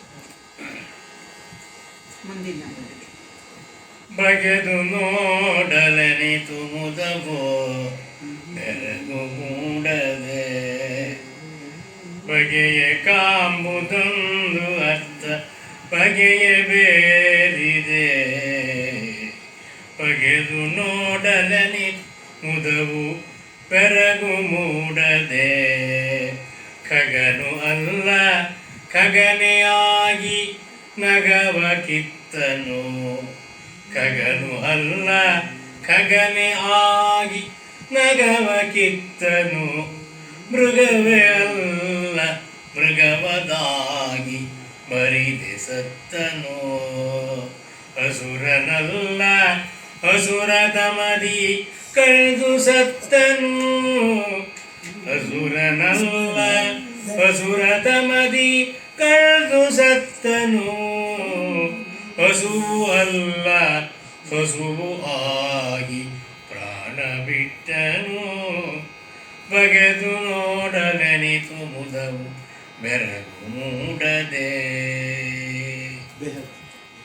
ಹೊರಗಿನಿಂದ ನೋಡಿದಾಗ ಬೇರೆ ಥರ ಕಾಣುತ್ತೆ. ಬಗೆದು ನೋಡಲೆನಿತು ಮುದವು ಬೆರಗು ಮೂಡದೆ. ಅದನ್ನು ಬಗೆಯ ಕಾಂಬುದೊಂದು ಅರ್ಥ ಬಗೆಯ ಬೇರಿದೆ. ಅದನ್ನು ಒಳಗೆ ಹೊಕ್ಕು ನೋಡಿದಾಗ ಅದರ ಅರ್ಥನೇ ಬೇರೆ ಇದೆ ಅಂತ ಹೇಳಿ ಈ ಫುಲ್ ಮುಂಡಿಗೆ ಆಗಿದೆ. ಖಗನು ಅಲ್ಲ. ಖಗ ಅಂತ ಯಾರು ಹೇಳ್ತಾರೆ? ಖ ಅಂದರೆ ಆಕಾಶ. ಆಕಾಶದಲ್ಲಿ ಗ ಅಂದರೆ ಸಂಚರಿಸೋದು. ಆಕಾಶದಲ್ಲಿ ಸಂಚರಿಸುವಂಥದ್ದು ಪಕ್ಷಿಗಳು. ಪಕ್ಷಿಗಳು ಬಿಟ್ಟು ಯಾರೂ ಆಕಾಶದಲ್ಲಿ ಹಾರಕ್ಕೆ ಸಾಧ್ಯ ಇಲ್ಲ. ಬೇರೆ ಕೆಲವು ಹಾರ್ಬೋದು, ಒಂದು ಕೊಂಬೆಯಿಂದ ಒಂದು ಕೊಂಬೆಗೆ ಹಾರಬಹುದೇ ವಿನ ಆಕಾಶದಲ್ಲಿ ಒಂದು ನಿಶಂಕೆಯಾಗಿ ಒಂದು ಥರ ಯಾವ ಆಧಾರವೂ ಇಲ್ಲದೆ ಎಷ್ಟೆಷ್ಟು ದೂರ ಬೇಕಾದರೂ ಹಾರಬಹುದಾದಂತಹ ಪ್ರಾಣಿಗಳು ಅಂತಂದರೆ ಪಕ್ಷಿಗಳು. ಇಲ್ಲಿ ಖಗನು ಅಲ್ಲ, ಇವನು ಪಕ್ಷಿ ಅಲ್ಲ, ಆದರೆ ಖಗವೇ ಆಗಿ ನಗವ ಕಿತ್ತನು. ಹಕ್ಕಿಯಂತೆ ಹಾರಿದ ಗರುಡನೇ ಹಾರ್ತಿದ್ದಾನೆ ಅಂತ ಹೇಳುತ್ತಾರೆ. ನಗವ ಕಿತ್ತನು, ಒಂದು ಬೆಟ್ಟವನ್ನೇ ಕಿತ್ತಾನೆ. ಯಾರು? ಹಕ್ಕಿಯಲ್ಲ, ಆದರೆ ಎಸ್ ಇವ್ರಿಗೆ ಎಷ್ಟು ಖುಷಿ ಆಗುತ್ತೆ. ಹನುಮಂತ ಅವನು 100 ಯೋಜನ ಸಮುದ್ರವನ್ನು, ಯಾಕೆಂದರೆ ಕಪಿಗಳನ್ನು ನೀವು ನ್ಯಾಷನಲ್ ಜಿಯೋಗ್ರಫಿ ಇದು ನೋಡಿದರೆ ಒಂದು ಇಷ್ಟು ದೂರದಿಂದ ಇಷ್ಟು ದೂರಕ್ಕೆ ಹಾರುತ್ತವೆ ಅಷ್ಟೇ ಬಿಟ್ಟರೆ ಆ 100 ಯೋಜನ ಸಮುದ್ರವನ್ನು ಹಾರುವಂತಹ ಶಕ್ತಿ ಇದೆ. ಅದಕ್ಕೆ ಇವನು ಗರುಡನನ್ನು ಮೀರಿಸ್ತಾನೆ ಅಂತ ಹೇಳಿ ದೇವತೆಗಳೆಲ್ಲ ಕೊಂಡಾಡ್ತಾ ಇರ್ತಾರೆ. ಖಗವೇ ಆಗಿ ಸಮುದ್ರವನ್ನು ಹಾರಿ ಆಮೇಲೆ ನಗವ ಕಿತ್ತನು, ಸಮುದ್ರವನ್ನು ಕೀಳ್ತಾನೆ. ಯಾವುದು ಪರ್ವತವನ್ನು ಕೀಳ್ತಾನೆ. ಯಾವಾಗ ಪರ್ವತವನ್ನು ಅಂದರೆ ಅವನು 2 ಸತಿ ಕೀಳ್ತಾನೆ. ಯಾರು? ಹನುಮಂತ. ಒಂದು ಸತಿ ರಾಮ ಲಕ್ಷ್ಮಣರೆಲ್ಲ ಒಂದು ಇದರ ಅಸ್ತ್ರದಿಂದ ಅವರು ಪ್ರಜ್ಞೆ ತಪ್ಪಿದಾಗ ಅವನು ಸುಷೇಣ ಹೇಳ್ತಾನೆ ಆ ಸಂಜೀವಿನಿ ಪರ್ವತಕ್ಕೆ ಹೋಗಿ ಅಲ್ಲಿ 5 ಥರ ಮೂಲಿಕೆ ಅಂತಾರೆ. ವಿಶಲ್ಯಕರ್ಣಿ, ಸಂಜೀವಿನಿ ಕರ್ಣಿ, ಆಮೇಲೆ 4 ಥರ ಇದನ್ನು ಮೂಲಿಕೆಗಳನ್ನು ಹೇಳ್ತಾನೆ. ಸಂಧಾನಕರ್ಣಿ, ಆಮೇಲೆ ಇನ್ನೊಂದು ಸವರ್ಣಕರ್ಣಿ ಅಂತ ಅದು ಯಾವುದೋ ಒಂದು ಹೆಸರು ನನಗೆ ಸರಿಯಾಗಿ ಗೊತ್ತಿಲ್ಲ. 4 ಮೂಲಿಕೆಗಳು ತಗೊಂಬಂತಿರ್ತಾನೆ. ಅಂದರೆ ನಮ್ಮಲ್ಲಿ ಯಾವ ಇದಿತ್ತು ಅಂತನ್ನೋದಕ್ಕೆ ಒಂದು ವಿಶಲ್ಯಕರಣಿ ಅಂತಂದರೆ ದೇಹದಲ್ಲಿ ನೆಟ್ಟಿರುವಂತಹ ಯಾವುದಾದ್ರೂ ಮೊನೆ ಉಳಿಯುತ್ತಲ್ಲ, ಕತ್ತಿ ಮೊನೆ ಇರ್ಬೋದು, ಶಲ್ಯ ಇರ್ಬೋದು, ಬಾಣ ಶೂಲ ಇರ್ಬೋದು, ಬಾಣ ಇರ್ಬೋದು, ಈ ಔಷಧಿಯನ್ನು ಅರ್ಧ ಹಾಕಿದರೆ ಅದು ಬಿಟ್ಕೊಂಡು ಬರುತ್ತೆ. ವಿಶಲ್ಯಕರ್ಣಿ. ಸಂಜೀವಿನಿ ಕರ್ಣಿ ಅಂದರೆ ಸತ್ತು ಹೋಗಿದ್ದನ್ನು ಇದು ಮಾಡ್ತಾರೆ. ಸಂಧಾನಕರ್ಣಿ ಅಂದರೆ ಮುರಿದು ಹೋಗಿದ್ದಂತಹ ಮೂಳೆಯನ್ನು ಸೇರಿಸುತ್ತೆ. ಇನ್ನೊಂದದ್ರ ಹೆಸರು ನೆನಪಾಗ್ತಿಲ್ಲ, ಅದು ಈಗ ಇಂಟರ್ನಲ್ ಬ್ಲೀಡಿಂಗ್ ಆಗಿರುತ್ತಲ್ಲ, ಇಂಟರ್ನಲ್ ಬ್ಲೀಡಿಂಗು, ಅದನ್ನು ಅದು ಕಡಿಮೆ ಮಾಡುತ್ತೆ. ಈ 4 ಮೂಲಿಕೆಗಳನ್ನು ತಗೊಂಬ ಅಂತ ಸುಷೇಣ ಹೇಳ್ತಾನೆ. ಆದರೆ ಅಲ್ಲಿ ಯಾವುದೋ ಒಬ್ಬ ರಾಕ್ಷಸ ಇವ್ರು ಯಾರೋ ನನ್ನ ಕದ್ಕೊಂಡು ಹೋಗ್ತಾರೆ ಅಂತ ಹೇಳ್ಬಿಟ್ಟು ಆ ಮೂಲಿಕೆ ದೇವತೆಗಳೆಲ್ಲ ಮಾಯ ಆಗ್ಬಿಡುತ್ತೆ. ಆಗ ಅಲ್ಲಿ ಹುಡುಕೋದಕ್ಕೆ ಸಾಧ್ಯ ಇಲ್ಲ ಅಂಥೇಳಿ ಆ ಸಂಜೀವಿನಿ ಪರ್ವತವನ್ನೇ ಅವನು ಕಿತ್ಕೊಂಡು ಬಂದ್ಬಿಡ್ತಾನೆ. ಖಗವೇ ಅಲ್ಲ, ಖಗವೇ ಆಗಿ ನಗವ ಕಿತ್ತನು. ಆಮೇಲೆ ಇನ್ನೊಂದು ಸತಿ ಲಕ್ಷ್ಮಣ ಪ್ರಜ್ಞೆ ತಪ್ಪಿದಾಗ ಮತ್ತೆ ಸುಷೇಣ ಕಳಿಸ್ತಾನೆ.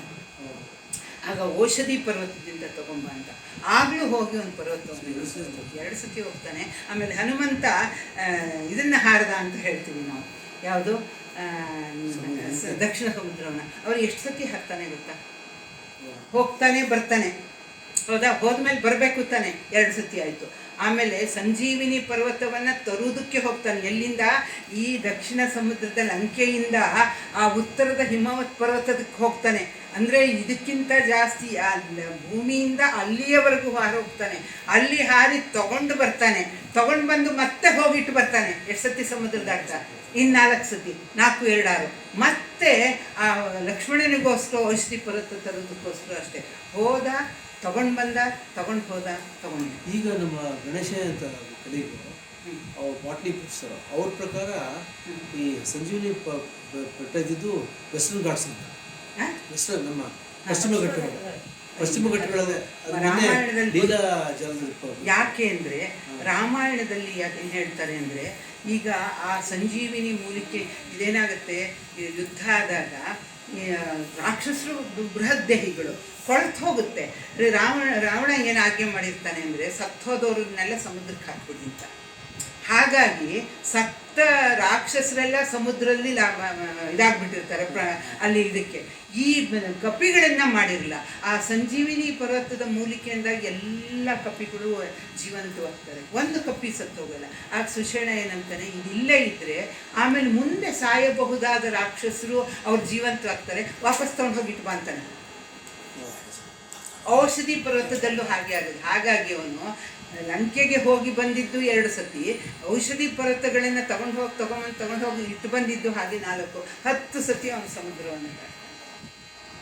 ಇದು ಸ್ವಾರಸ್ಯಕರವಾದ. ನಾನು ಅದನ್ನು ನೋಡಿ ಒಂದ್ಸತಿ ಹಿಮಾಲಯಕ್ಕೂ ಹೋಗಿದ್ವಿ, ಕೇದಾರ ಬದಲಿಗೆಲ್ಲ. ಇವನ್ ಕೈಲಾಸ ಮಾನಸರೊಬ್ಬರು ಹೋಗಿದ್ದಾರೆ. ಇಲ್ಲಿ ಇರೋಷ್ಟು ಡೈವರ್ಸಿಟಿ, ಬಯೋಡೈವರ್ಸಿಟಿ ನಮ್ಮ ಅಲ್ಲಿಲ್ಲ. ಹಿಮ ಅಲ್ವಾ ಅಂದರೆ ಒಂದು ಆ ಕಾಲದಲ್ಲಿ ಹೇಗಿತ್ತು ಗೊತ್ತಿಲ್ಲ. ಎಷ್ಟು ಸಹಸ್ರಾರು ವರ್ಷಗಳ. ಯಾಕೆಂದರೆ ಭೂಮಿಯ ಒಂದು ರಚನೆ ಬದಲಾಗ್ತಾ ಹೋಗ್ತಾ ಇದೆ, ಹೌದಾ? ಆದ್ದರಿಂದ ಖಗನು ಅಲ್ಲ ಖಗವೇ ಆಗಿ ನಗೋಕಿತ್ತನು, ಮೃಗವೇ ಅಲ್ಲ ಮೃಗವದಾಗಿ ಪರಿವರ್ತನೆ. ಅವ್ನು ಪ್ರಾಣಿ ಆಗಿರಲಿಲ್ಲ, ಆದರೆ ಪ್ರಾಣಿಯ ರೂಪ. ಮೃಗ ಅಂದರೆ ಜಿಂಕೆಯಾಗಿ ಸುಮ್ಮನೆ ಸತ್ತೋದ. ಯಾರು? ಮಾರೀಚ. ಆಮೇಲೆ ಅಸುರನಲ್ಲ, ಅಸುರ ತಮದಿ ಕಳೆದು ಸತ್ತನು. ಇವನು ರಾಕ್ಷಸನಲ್ಲ, ಬೈ ಬರ್ತ್ ರಾವಣ ರಾಕ್ಷಸನಲ್ಲ. ಅವನು ಬ್ರಹ್ಮನ ಮರಿಮಗ. ಅವನು ಅಂದಮೇಲೆ ಅವನು ಬ್ರಾಹ್ಮಣ. ಆದರೆ ಅವನಿಗೆ ಅಸುರಿ ಸ್ವಭಾವ ಹೇಗೆ ಬಂತು ಅಂದರೆ, ಈ ಕೈಕಸಿ ಅಂತನ್ನೋಳು ಅವಳನ್ನು, ಸುಮಾಲಿನೋಳು ಅನ್ನೋಳ ಮಗಳು, ಅವಳಿಗೆ ಪ್ರಾಯಕ್ಕೆ ಬಂದಿದ್ದಾಳೆ ಅಂತ ಹೇಳ್ಬಿಟ್ಟು ಈ ಇದು ಪುಲಸ್ತ್ಯನ ಹತ್ತಿರ ಅವನು ಮಹಾ ತಪಸ್ವಿ, ನೀನು ಹೋಗಿ ಅವನಿಂದ ಸಂತಾನ ಭಿಕ್ಷೆಯನ್ನು ಬೇಡು, ನಿನಗೆ ಆ ಬ್ರಹ್ಮಶಕ್ತಿ ಇರುವಂಥ ಮಕ್ಕಳಾಗ್ತಾರೆ ಅಂತ ಹೇಳಿದಾಗ ಇವಳು ಹೋಗ್ತಾಳೆ ಸಂತಾನಾಪೇಕ್ಷೆಯಾಗಿ. ಅವನು ಇವಳ ಅಭಿಪ್ರಾಯನ ಅರ್ಥ ಮಾಡ್ಕೊತಾನೆ. ಯಾಕೆ ಬಂದೆ ಅಂದಾಗ, ನಾನು ಹೀಗಿಂತ ಮಗಳು ನಮ್ಮ ಅಪ್ಪನಿಂದ ಪ್ರೇರಿತಾಗಿ ಬಂದಿದ್ದೀನಿ, ಆದರೆ ಯಾಕೆ ಬಂದಿದ್ದೀನಿ ಅಂತ ನೀವು ತ್ರಿಕಾಲ ಜ್ಞಾನಿಗಳಾದ ನಿಮ್ಗೆ ಅರ್ಥ ಆಗುತ್ತೆ ಅಂದಾಗ ನಂಗೆ ಅರ್ಥ ಆಯಿತು. ಆದರೆ ಇದು ರಾಕ್ಷಸರು ಸಂಚರಿಸುವ ಸಮಯದಲ್ಲಿ ನೀನು ಬಂದಿದೆಯಾ ಕಾರಣದಿಂದ ಈಗ ನಿನಗೆ ಹುಟ್ಟುವಂಥ ಮಕ್ಕಳು ರಾಕ್ಷಸರ ಸ್ವಭಾವದವರಾಗ್ತಾರೆ. ಆಗ ಅವಳಿಗೆ ಬೇಜಾರಾಗುತ್ತೆ. ನೀವು ಬ್ರಹ್ಮರ್ಷಿಗಳು, ನಿಮ್ಮ ಸ್ವಭಾವದ ಮಗು ಬೇಕು ಅಂತ. ಹಾಗಾದರೆ ನಿನ್ನ 4ನೆಯ ಸಂತಾನ ಹಾಗಾಗುತ್ತೆ ಅಂತ ಹೇಳ್ತಾನೆ ಅವನು ವಿಭೀಷಣ. ಇವರು 3 ಜನ, ರಾವಣ, ಕುಂಭಕರ್ಣ, ಶೂರ್ಪನಖಿ.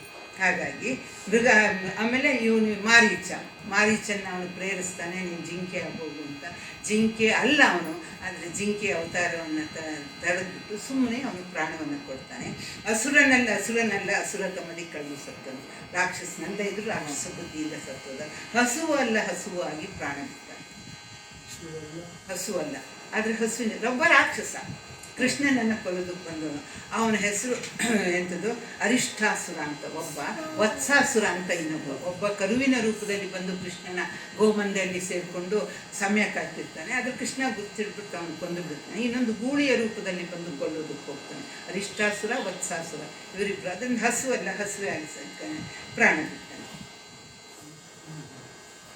ಕ್ರಮವ ಮುರಿದು ಸುತರ ಸರಿಸಿ ಪಟ್ಟ ಕೊಟ್ಟನೋ, ಶ್ರಮವ ಭಕ್ತಿ ಪ್ರೇಮ ಗಣಿಸಿ ಗುಣಿಸಿ ಕೊಟ್ಟನೋ.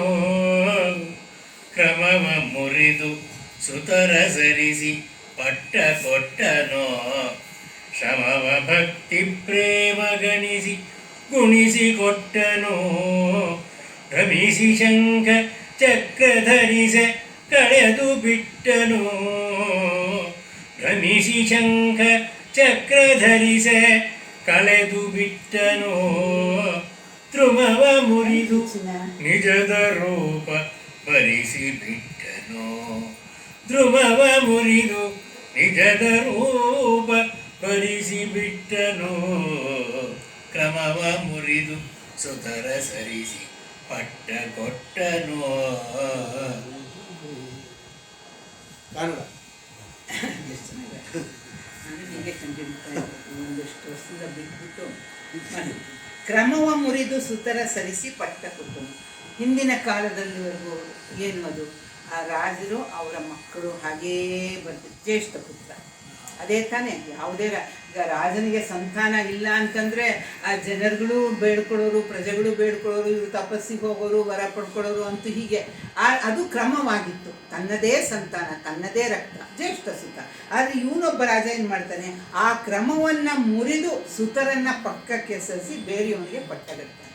ಅಂದರೆ ಯಾವ ಕಾಲದಲ್ಲೂ ಈಗ ಮಹಾಭಾರತದ ಬಗ್ಗೆ ಒಂದೇನು ಹೇಳ್ತಾರೆ ಅಂದರೆ, ಯದಿಹಾಸ್ತಿ ತದನ್ಯತ್ರ ಎಣ್ಣೆ ಹಾಸ್ತಿ ನ ತತ್ ಕ್ವಚಿತ್ ಅಂತ ಹೇಳ್ತಾರೆ. ಸಣ್ಣ ಸಣ್ಣ ಹೇಳ್ತು ಅಂದರೆ ಇಲ್ಲಿ ಇರುವುದು ಎಲ್ಲಿಯೂ ಇರಬಹುದು, ಆದರೆ ಮಹಾಭಾರತದಲ್ಲಿ ಏನಿಲ್ಲ ಅದು ಪ್ರಪಂಚದಲ್ಲಿ ಎಲ್ಲೂ ಎಲ್ಲೂ ಇರೋಕ್ಕೆ ಸಾಧ್ಯವಿಲ್ಲ ಅಂತ. ಅಂದರೆ ನಾವೇನೀಗ ಯಾವ ಯೋಗ್ಯನಿಗೆ ಪಟ್ಟ ಕಟ್ಟಬೇಕು, ಅವನು ಯೋಗ್ಯ ಇರಲಿ ಇಲ್ಲದೆ ಇರಲಿ, ಬಟ್ ಅವನಿಗೆ ಜ್ಯೇಷ್ಠನಿಗೆ ಪಟ್ಟ ಕಟ್ಟೋರು. ಹಾಗೆ ಜ್ಯೇಷ್ಠನಿಗೆ ಪಟ್ಟ ಕಟ್ಟಿ ಆಗಿರೋ ಅನಾಹುತಗಳು ಮಹಾಭಾರತದಲ್ಲಿ ಬೇಕಾದಷ್ಟು ನಮಗೆ ಕಥೆಗಳಲ್ಲಿ ಸಿಗುತ್ತೆ. ಇಲ್ಲೇನು ಯಾರು ಇವನು ದುಷ್ಯಂತನ ಮಗ ಭರತ, ಅವನಿಗೆ ಮಕ್ಕಳಿರ್ತಾರೆ, ಆದರೆ ಅವ್ರು ಯಾರೂ ಪಟ್ಟವನ್ನು ಏರಿಬಿಟ್ಟು ರಾಜ್ಯವನ್ನು ಯೋಗ್ಯವಾದಂತಹ ರೀತಿಯಲ್ಲಿ ಪ್ರಜೆಗಳನ್ನು ಪಾಲಿಸುವಂಥ ಯೋಗ್ಯತೆ ಅವ್ರಿಗೆ ಯಾರಿಗೂ ಇಲ್ಲದೆ ಇದ್ದಿದ್ದರಿಂದ ಭೂಮನ್ಯು ಅಂತ ಒಬ್ಬ ದತ್ತು ಪುತ್ರನಿಗೆ ಒಂದು ಪಟ್ಟ. ದುಷ್ಯಂತೆ ಮಗ ಭರತ ಭೂಮನ್ಯುವನ್ನು ಅವನಿಗೆ ಪಟ್ಟ ಕಟ್ತಾನೆ, ತನ್ನ ಸ್ವಂತ ಮಕ್ಕಳನ್ನು ಪಕ್ಕಕ್ಕೆ ಸರಿಸಿ. ಇದು ಬಹಳ ವಿಶೇಷ. ಮಕ್ಕಳ ಮೋಹದಲ್ಲಿ ಧೃತರಾಷ್ಟ್ರ ಏನು ಮಾಡ್ದ ಅಂತ ನಮಗೆ ಗೊತ್ತಿದೆ. ಆಮೇಲೆ ಈಗಲೂ ಈಗಿನ ರಾಜಕಾರಣದಲ್ಲೂ ನೋಡ್ತೀವಿ ನಾವು ಬೇಕಾದಷ್ಟು ಮಕ್ಕಳ ಮೋಹದಿಂದ ಅದೇನೇನು ನಡೀತಿದೆ ಅಂತ. ಅದರಿಂದ ಕ್ರಮವ ಮುರಿದು ಸುತರ ಸರಿಸಿ ಪಟ್ಟ ಕೊಟ್ಟನು ಭರತ. ಆಮೇಲೆ ಶ್ರಮವ ಭಕ್ತಿ ಪ್ರೇಮ ಗಣಿಸಿ ಗುಣಿಸಿ ಕೊಟ್ಟನು, ಮಲ್ಟಿಪ್ಲೈ ಮಾಡಿಕೊಟ್ಟ ಶ್ರಮವನ್ನು. ಆಮೇಲೆ ಅವನ ಭಕ್ತಿಯನ್ನು, ಅವನ ಪ್ರೇಮವನ್ನು ಗಣಿಸ್ಬಿಟ್ಟು ಅವನಿಗೆ ವಿಪರೀತವಾದ ಐಶ್ವರ್ಯವನ್ನು ಗುಣಿಸಿ ಮಲ್ಟಿಪಲ್ ಆಗಿ ಕೊಡ್ತಾನೆ. ಯಾರು ಹೇಳೋದು? ಶ್ರಮವ ಗಣಿಸಿ, ಶ್ರಮವ ಭಕ್ತಿ ಪ್ರೇಮ ಗಣಿಸಿ ಗುಣಿಸಿ ಕೊಟ್ಟನು. ಗುಣಿಸಿಕೊಟ್ಟ ಅಂದರೆ ಮಲ್ಟಿಪ್ಲೈ ಮಾಡಿ ಊಹೆನೂ ಮಾಡೋಕ್ಕೆ ಸಾಧ್ಯವಾಗದಂತಹ, ಕೇಳದೇ ಇದ್ದರೂ ಅಷ್ಟು ಐಶ್ವರ್ಯವನ್ನು ಕೊಡ್ತಾನೆ ಕೃಷ್ಣ. ಯಾರಿಗೆ? ಸುಧಾಮನ್ಗೆ. ಅವನು ಅಲ್ಲಿಂದ ನಡ್ಕೊಂಡು ಬಂದಿದ್ದಾನೆ ಬರೀ ಕಾಲಲ್ಲಿ, ಬಿಸಿಲಲ್ಲಿ. ಆಮೇಲೆ ಅವನ ಕೃಷ್ಣನ ಮೇಲಿನ ಭಕ್ತಿ, ಸ್ನೇಹ ಅನ್ನೋಕ್ಕಿಂತ ಕೃಷ್ಣನ ಮೇಲಿನ ಭಕ್ತಿ ಪ್ರೇಮ, ಅದನ್ನು ನೋಡಿಬಿಟ್ಟು ಅವನು ಬಾಯಿ ಬಿಟ್ಟು ಏನು ಕೇಳದಿದ್ರು ಸಹಿತ ವಾಪಸ್ ಹೋಗ್ಬಿಡುತ್ತೆ. ಅದಕ್ಕೆ ಭಕ್ತಿ ಪ್ರೇಮ ಗುಣಿಸಿ ಕೊಟ್ಟನು. ಆಮೇಲೆ ಭ್ರಮಿಸಿ ಶಂಖ ಚಕ್ರ ಧರಿಸಿ ಕಳೆದು ಬಿಟ್ಟನು. ಇದರಲ್ಲಿ ನಿಮ್ಗೆ ಗೊತ್ತಿದ್ದಕ್ಕಿಂತ ಭಾಗವತದಲ್ಲಿ ಒಂದು ಪಾತ್ರ ಬರುತ್ತೆ, ವಾಸುದೇವ ಅಂತ. ಪುಂಡ್ರಕ ವಂಶ ಅಂತ ಅನ್ನೋದು ಒಂದು ವಂಶ. ಅದರಲ್ಲಿ ಪ್ರೌಂಡ್ರಕ, ಅವನ ತಂದೆ ಹೆಸರು ವಸುದೇವ, ಪ್ರೌಂಡ್ರಕ ವಾಸುದೇವ ಅಂತ ಇವನ ಹೆಸರು. ಇವನೇನು ನಾನು ಕೃಷ್ಣನ್ ಥರ ಅಂದ್ಕೊಂಡು ಆರ್ಟಿಫಿಷಿಯಲ್ ಕೈ ಹಾಕ್ಕೊಂಡು ಆರ್ಟಿಫಿಷಿಯಲ್ ಶಂಖ ಚಕ್ರ ಧರಿಸಿರ್ತಾನೆ. ಧರಿಸ್ಬಿಟ್ಟು ಅವನು ಹೇಳ್ತಾನೆ ನಾನೇ ನಿಜವಾದ ವಾಸುದೇವ, ನಾನು ನಿಜವಾದ ವಾಸುದೇವ, ನೀನು ಹಾಕ್ಕೊಂಡಿರೋ ಶಂಖ ಚಕ್ರ ಎಲ್ಲ ತೆಗೆದುಬಿಟ್ಟು ನನಗೆ ಶರಣಾಗು ಅಂತ ಕೃಷ್ಣನಿಗೆ ಇದನ್ನು ಮಾಡ್ತಾನೆ. ಅವನನ್ನು ತುಂಬ ತಡ್ಕೊಂಡಿರ್ತಾನೆ. ಅವನ ಅತ್ಯಾಚಾರ, ಅನಾಚಾರ, ಅವನ ಕ್ರೌರ್ಯ ಎಲ್ಲದನ್ನು ಇವನು ಸಹಿಸ್ತಾನೆ. ಕಡೆಗೆ ಕಳಿಸ್ತಾನೆ, ಇಲ್ಲಿದ್ದರೆ ನಿನ್ನನ್ನು ಬಂದು ನಾಶ ಮಾಡ್ತೀನಿ ಅಂತ. ನೀನು ತೊಟ್ಟಿರೋ ಶಂಖ ಚಕ್ರ ಎಲ್ಲ ನಿಂದಲ್ಲ, ಅದು ನನ್ನ ಅಸಲಿ ಅಲ್ಲ, ಅದು ನಂದು ಅಸಲಿ ಇದೆ. ನಾನೇ ನಿಜವಾದ ವಾಸುದೇವ. ನಾನು ಶಂಖಚಕ್ರಧಾರಿ. ನಾ ಶಂಖಚಕ್ರಧಾರಿ, ನಿಂದಲ್ಲ. ನೀನು ಅದನ್ನು ತ್ಯಜಿಸ್ಬಿಟ್ಟು ನನಗೆ ಬಂದು ಶರಣಾಗು, ಇಲ್ಲಿದ್ದರೆ ನಾನು ನಿನ್ನ ಕೊಂದಾಕ್ಬಿಡ್ತೀನಿ ಅಂತ. ಆಗ ಭ್ರಮಿಸಿ ಶಂಖ ಚಕ್ರ ಧರಿಸಿ ಕಡೆಗೆ ಅವನನ್ನು ಹೋಗಿ ಅವನ ದಂಡ ಅವನನ್ನು ನಾಶ ಮಾಡಿಬಿಡ್ತಾನೆ. ಅವನ ಹೆಸರನ್ನು ರೌಂಡ್ರಕ ವಾಸುದೇವ ಅಂತ. ರೌಂಡ್ರಕ ವಾಸುದೇವ ಅಂತ. ಆಮೇಲೆ ಧ್ರುವ ಮುರಿದು ನಿಜದ ರೂಪ ಬರೆಸಿರ್ತಾನೆ. ಧ್ರುವ ಅಂದರೆ ಮರ. ಹಾಂ, ಮರದ ರೂಪದಲ್ಲಿದ್ದವರಿಗೆ ಅವರ ಒಂದು ಶಾಪವನ್ನು ಕಳೆದು ಅವರ ಒಂದು ನಿಜದ ಸ್ವರೂಪವನ್ನು ಕೊಡ್ತಾನೆ. ಅವನು ನಳಕೂಬರ ಮಣಿಗ್ರೀವ ಅಂತ ಕುಬೇರನ ಇಬ್ಬರು ಮಕ್ಕಳಿರ್ತಾರೆ. ಗೊತ್ತಾ ನಿಮಗೆ? ಶಬಾಷ್. ನಳ ಹೇಳು ನೋಡೋಣ. ನಳಕೂಬರ ಮಣಿಗ್ರೀವ.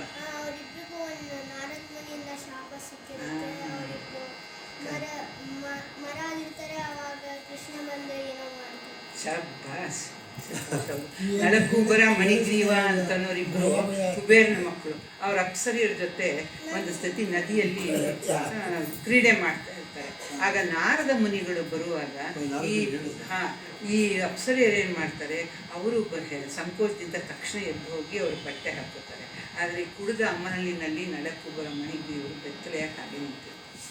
ಆಗ ನೀವು ಒಳ್ಳೆ ಮರದ ಹಾಗೆ ನಿಂತಿದ್ದೀರ, ನೀವು ಮನುಷ್ಯರಾಗ ಇದಾಗೋದಕ್ಕೆ ಲಾಯಕ್ಕಲ್ಲ. ಇಷ್ಟು ಒಬ್ಬ ಮುನಿ ಬರ್ತಿದ್ದಾನೆ ಅಂದಾಗ ಅವನಿಗೆ ಗೌರವ ಅದಕ್ಕೆ ನೀವು ಮರಗಳಾಗ್ಬಿಡಿ ಅಂತ ಶಾಪ ಕೊಡ್ತಾರೆ. ಕ್ಷಮೆ ಕೇಳಿದಾಗ ಕೃಷ್ಣ ಬಂದು ನಿಮ್ಮನ್ನು ಇದು ಮಾಡ್ತಾನೆ.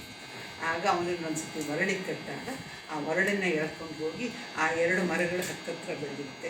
ಆ 2 ಮರಗಳ ನಡುವೆ ನುಗ್ಸಕ್ಕೆ ಹೋಗ್ತಾನೆ. ಅದು ನುಗ್ಗುವುದಿಲ್ಲ. ಅಲ್ಲಿ ಮರ ಬಿದ್ದಾಗ ಅವರಿಬ್ಬರು ನಳಕೂಬರ ಮಣಿಗ್ರೀವ ಅವರ ಶಾಪ ಪರಿಹಾರವಾಗಿ ಕೃಷ್ಣ. ಅದಕ್ಕೆ ದಾಮೋದರ ಅಂತ. ಯಾಕೆ ಅಂದರೆ ಅವನಿಗೆ ಸೊಂಟಕ್ಕೆ ಇದನ್ನು ಕಟ್ಟಿರ್ತಾನೆ. ದಾಮ ಅಂದರೆ ಇದು, ದಾಮೋದರ ಅಂತ ಇದನ್ನು ಕಟ್ಟಿರ್ತಾರೆ. ಹಗ್ಗವನ್ನು ಕಟ್ಟಿಬಿಟ್ಟು ಆ ಸೊಂಟಕ್ಕೆ ಹಗ್ಗ ಕಟ್ಟಿ ಹಗ್ಗವನ್ನು ಒಂದು ಒರಳು ಕಲ್ಗೋ ಏನೋ ಕಟ್ಟಿರ್ತಾರೆ. ಅಲ್ಲೆಲ್ಲ ಕೇಳ್ತಿರ್ತೀಯ ನೀನು. Very good. ಆಯಿತು. ಭಕ್ತಿ ಬಗ್ಗೆ ವೈಚಾರಿಕವಾಗಿ ಇದ್ದಿತ್ತು. ಅವಧಾನ ಭಕ್ತಿ ಚರ್ಬಸೋಡ ಹೇಳ್ತಾರಲ್ವ, ಹಾಗೆ ಭಕ್ತಿ ಹೋಗುತ್ತಾ ಕೊಯ್ದು ಬರುತ್ತಾ ಕೊಯ್ದರೆ ನಮ್ಮ ಕೆಟ್ಟದೆಲ್ಲ ಕಡಿಮೆ ಮಾಡ್ತಕ್ಕಂಥ ಅದೇ ಭಕ್ತಿ ಅಲ್ವ. ನಾಳೆ ನಾಡಿದ್ದು ಇರುತ್ತೆ, ಬನ್ನಿ.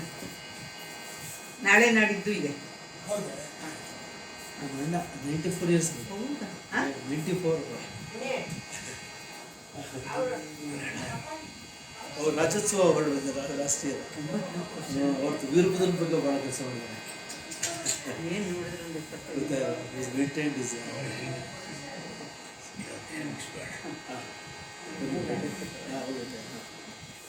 ಪುರವ ಸುಡನು ಪುರವ ಕಟ್ಟಿ ಸೀಳಿ ಕೊನಿಸಿದ, ಎರವ ಪಡೆದು ಪುರುಷತನವ ನಿಂತು ಕಳಿಸಿದ. ಪುರವ ಸುಡಲು ಪುರವ ಕಟ್ಟಿ ಸೀಳಿ ಕೊನಿಸಿದ, ಎರವ ಪಡೆದು ಪುರುಷತನವ ನಿಂತು ಕಳಿಸಿದ. ಜರೆಯು ಅಮರಿಕೊಳ್ಳಲು ಪಡೆದು ಪುಟವಿತ್ತನು ಪಟ್ಟವಿತ್ತನು. ಜರೆಯು ಅಮರಿಕೊಳ್ಳಲು ಪಡೆದು ಪಟ್ಟವಿತ್ತನು. ಎರೆದು ಧಾರೆ ಕೊಟ್ಟು ತಾನೆ ಕೆಳಗೆ ಇಳಿದನು.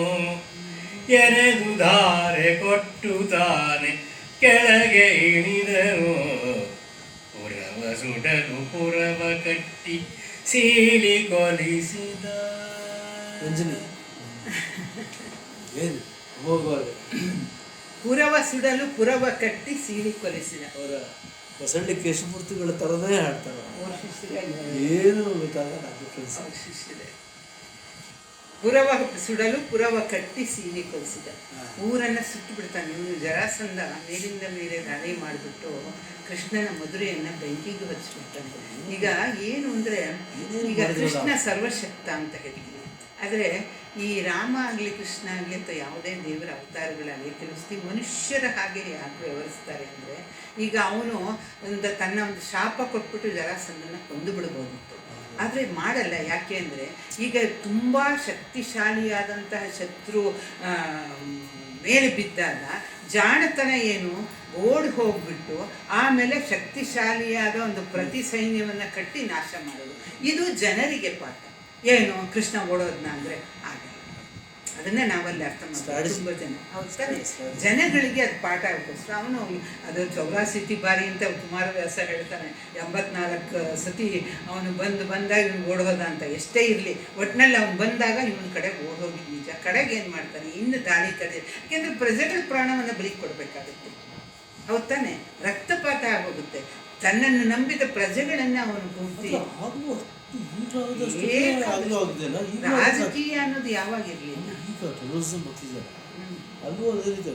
ಬೇರೆ ಅಷ್ಟೇನೆ ತುಂಬ ಯಾವ ಕಾಲದಲ್ಲಿ ಉಂಟು. ಆಗ ಅವನು ಪುರವ ಸುಡಲು ಆಮೇಲೆ ಏನು ಮಾಡ್ದ, ಆ ದ್ವಾರಕ್ಕೆ ಬಂದ್ಬಿಟ್ಟ ಅವನು. ಮಧುರೆ ಇರೋದು ಡೆಲ್ಲಿ ಹತ್ರ, ದ್ವಾರಕ್ಕೆ ಇರೋದು ಗುಜರಾತಲ್ಲಿ. ಅಲ್ಲಿಗೆ ಬಂದು ಒಂದು ಹೊಸ ನಾಡನ್ನು ಕಟ್ಟಿ ಅವ್ರುಗಳನ್ನು ಅಲ್ಲಿ ಸೇಫಾಗಿಟ್ಟ.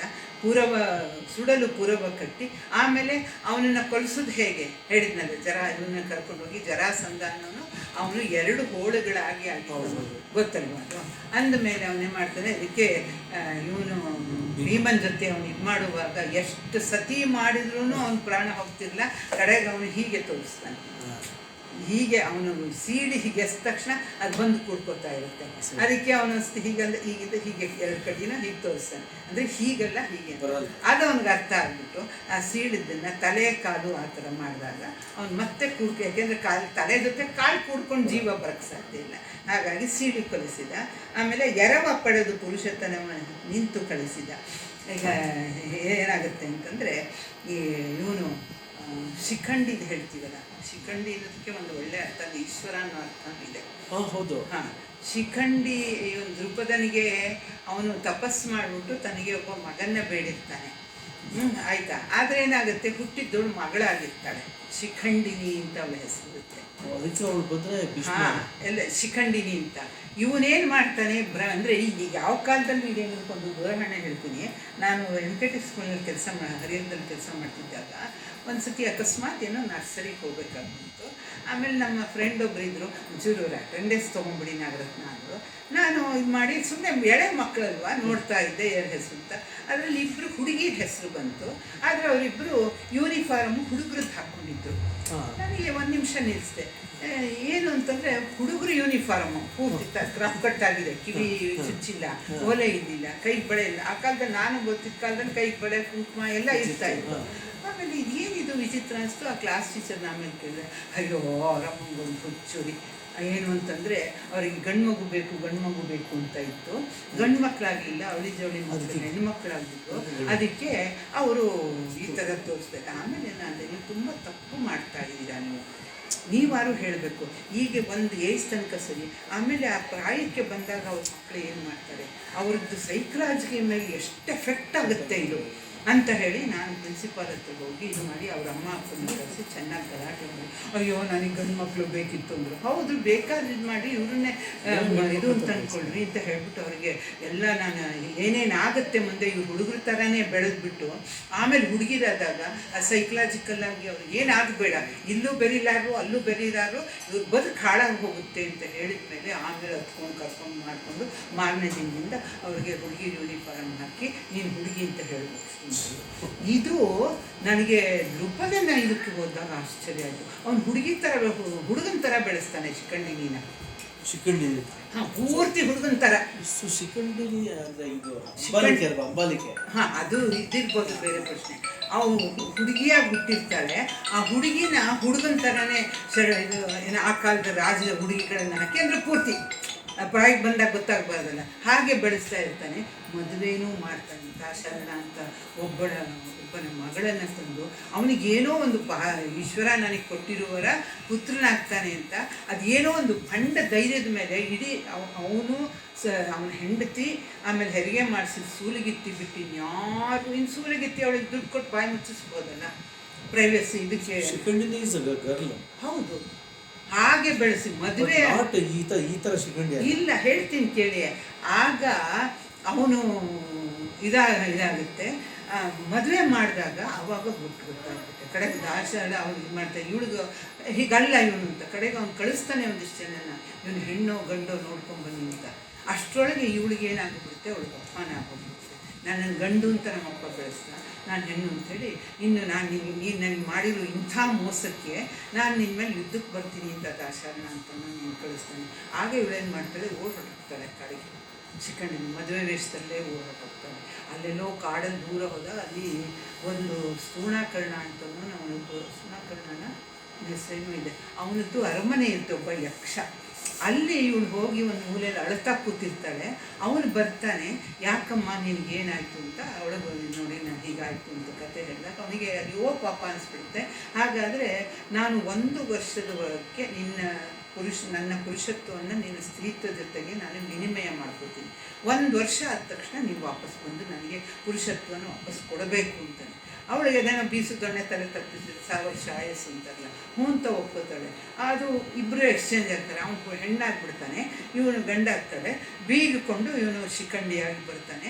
ಆಗ ದ್ರುಪದನ್ ತುಂಬ ಸಂತೋಷ ಆಗುತ್ತೆ. ದಾಶರಣಿಗೆ ಹೇಳಿ ಕಳಿಸ್ತಾನೆ, ನೋಡು ನಾನೇನು ಮೋಸ ಮಾಡಿಲ್ಲ ನನಗೆ, ನಿಜವಾಗ್ಲೂ ನನ್ನ ಮಗ ಗಂಡಸು ಅಂದಾಗ ಪರೀಕ್ಷೆ ಮಾಡಿಸ್ತಾರೆ ಯಾರನ್ನೋ ಕಳಿಸಿ. ಅವನು ಗಂಡಸು ಅಂತ ಗೊತ್ತಾಗುತ್ತೆ. ಆಮೇಲೆ ಏನಾಗುತ್ತೆ, ಇವಳು ಪ್ರಾಮಾಣಿಕವಾಗಿ 1 ವರ್ಷ ಆದಮೇಲೆ ವಾಪಸ್ ಕೊಡೋದಕ್ಕೆ ಹೋಗ್ತಾನೆ ಈಗ ಶಿಖಂಡಿಯಾಗಿ. ಆದರೆ ಅಷ್ಟರೊಳಗೆ ಏನಾಗಿರುತ್ತೆ, ಅಲ್ಲಿ ಸುನಾಕರ್ಣ ನನಗೆ ಕರೆಕ್ಟಾಗಿ ಮರ್ತು ಹೋಗಿದೆ. ಅಲ್ಲಿ ಅವನೇನು ಮಾಡ್ತಾನೆ, ಅಲ್ಲಿ ಅವನು ಕುಬೇರ ಬರ್ತಾನೆ. ಕುಬೇರ ಬಂದು ಅವನು ಹುಡುಕ್ತಾನೆ ಯಕ್ಷನಿಗೆ, ಈ ಇವಳಿದ್ದಾಳೆ. ಅದೇನಾಗುತ್ತೆ, ಆ ಹೆಣ್ಣಿನ ಸ್ವರೂಪ ಪಡೆದಿದ್ದರಿಂದ ಆ ಟೇಸ್ಟ್ ಚೇಂಜ್ ಆಗಿ ಅರಮನೆಯ ಅಲಂಕಾರನೂ ಬದಲಾಗ್ಬಿಟ್ಟಿರುತ್ತೆ ಹೆಣ್ಣಿಗೆ ತಕ್ಕ ಹಾಗೆ. ಹುಡುಕ್ತಾನೆ ಹೀಗೆ ಅಂದಾಗ ನಾನು ನಿನ್ನ ಒಡೆಯ, ನನ್ನ ಅನುಮತಿಯಿಂದ ನೀನು ಹೇಗೆ ನಿನ್ನ ಪುರುಷತ್ವ ನನಗೆ ಮಾಡಿಕೊಂಡೆ, ಇದು ನನಗೆ ಮಾಡಿರುವ ಅಪಮಾನ ನೀನು ಅಂತ ಹೇಳ್ಬಿಟ್ಟು ನೀನು ಶಾಶ್ವತವಾಗಿ ನೀನು ಪುರುಷತ್ವ ಕಳ್ಕೊಂಡ್ಬಿಟ್ಟು ನೀನು ಸ್ತ್ರೀಯಾಗೇ ಇರುತ್ತೆ. ಪುರುಷ ಸ್ತ್ರೀ ಇದು ಎಷ್ಟು ಕಷ್ಟ ಅಲ್ವಾ.